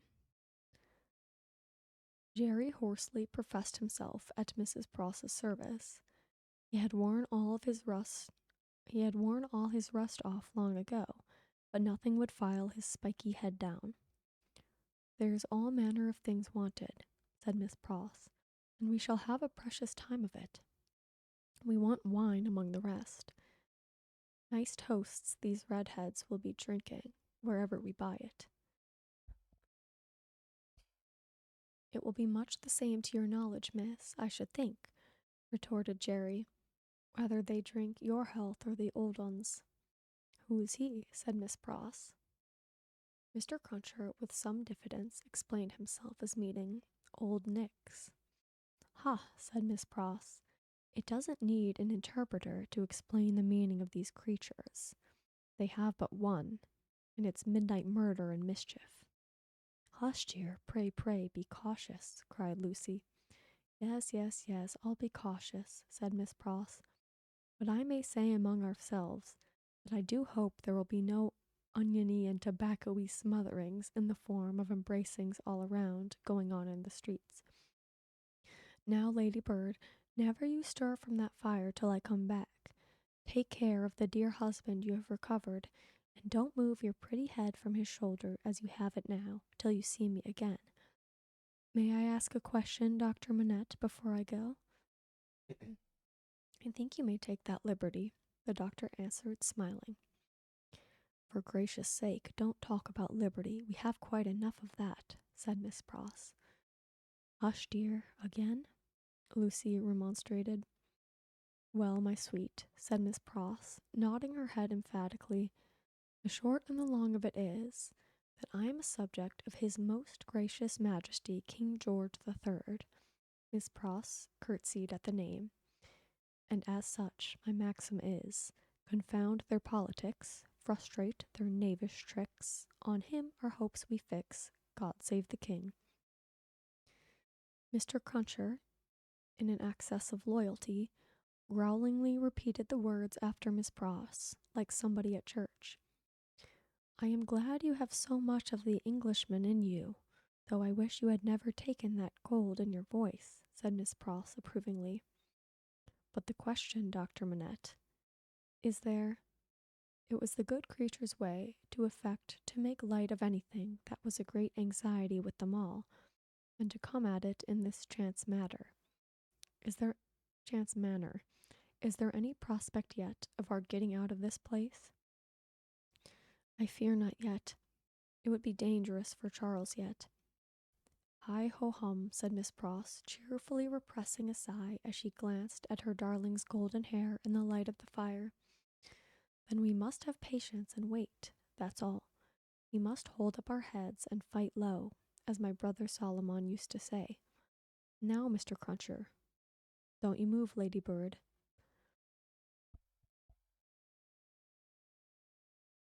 They went out, leaving Lucy and her husband, her father, and the child by a bright fire. Mr. Lorry was expected back presently from the banking house. Miss Pross had lighted the lamp, but had put it aside in a corner that they might enjoy the firelight undisturbed.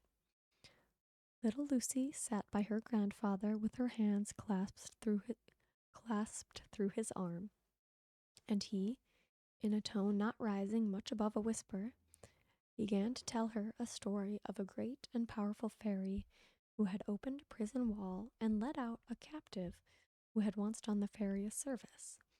All was subdued and quiet, and Lucy was more at ease than she had been. What is that? She cried all at once. My dear, said her father, stopping in his story and laying his hand on hers. Command yourself. What a disordered state you are in. The least thing, nothing startles you. You, your father's daughter. I thought, my father, said Lucy, excusing herself, with a pale face and in a faltering voice, that I heard strange feet upon the stairs. My love, the staircase is as still as death. As he said the word, a blow was struck upon the door. Oh, father, father, what can this be? Hide Charles, save him. My child, said the doctor, rising and laying his hand upon her shoulder, I have saved him. What weakness is this, my dear? Let me go to the door. He took the lamp in his hand, crossed the two intervening outer rooms, and opened it. A rude clattering of feet over the door, and 4 rough men in red caps, armed with sabers and pistols, entered the room. The citizen Evrémonde called Darnay, said the first. Who seeks him? Answered Darnay. I seek him. We seek him. I know you, Evrémonde. I saw you before the tribunal today. You are again the prisoner of the Republic. The 4 surrounded him. where he stood with his wife and child clinging to him. Tell me how and why am I again a prisoner? It is enough that you return straight to the conciergerie, and will know tomorrow. You are summoned for tomorrow. Dr. Manette, whom this visitation had so turned into stone that he stood with the lamp in his hand, as if he were a statue made to hold it, moved after these words were spoken, the lamp down, and confronting the speaker, and taking him, not ungently, by the loose front of his red woolen shirt, said, You know him, you have said. Do you know me? Yes, I know you, citizen doctor. We all know you, citizen doctor, said the other three. He looked abstractedly from one to another, and said, in a lower voice, after a pause, Will you answer his question to me then? How does this happen?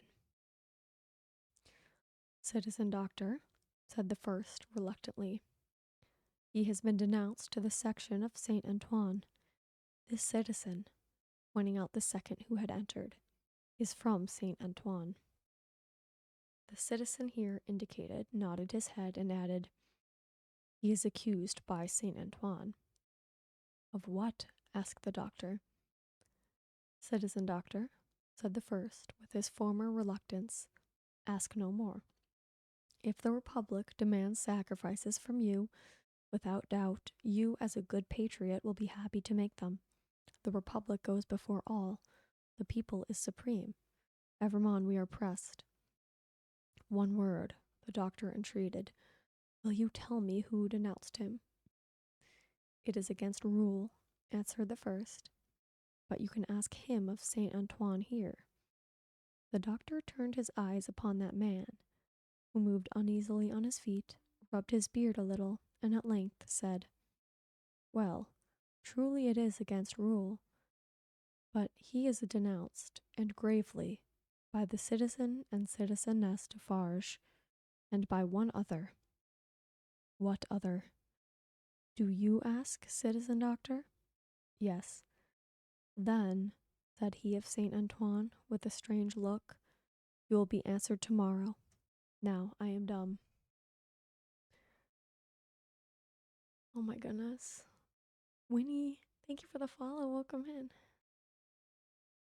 The Lego games on Steam are on discount. The Lego Marvel 3 game. Oh, really? Maybe I have to get them.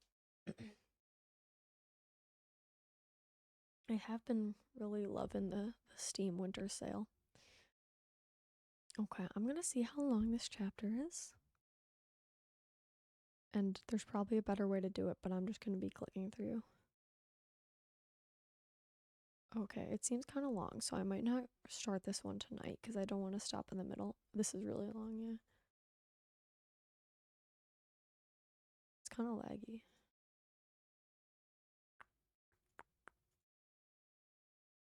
Okay. All right. I'm probably gonna end there. Been about 3 hours. Yeah, we'll call it there so I don't have to stop in the middle of a chapter. Joyful Jelly Bean, thank you for the follow. I appreciate it. All right. I'm gonna find someone to raid. I'm gonna try to use this Twitch raid tool. Let's see. Oh my gosh, one of the first options is like just fireplace cat purring ASMR. That's funny. Should we rate that? Let's do same category, similar size. And Frowning Knave, thank you for the follow as well.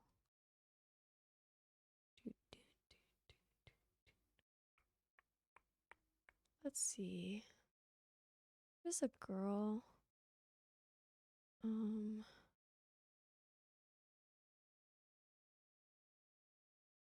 If all else fails, I got. Oh, wait, here's something cool. All else fails, I got cat ASMR. I found someone that's doing Lego building ASMR. That would be fun to watch. I'm gonna pull up their channel really quick. And we were just talking about Lego, so that's like perfect. We just make sure they're kind of a similar volume.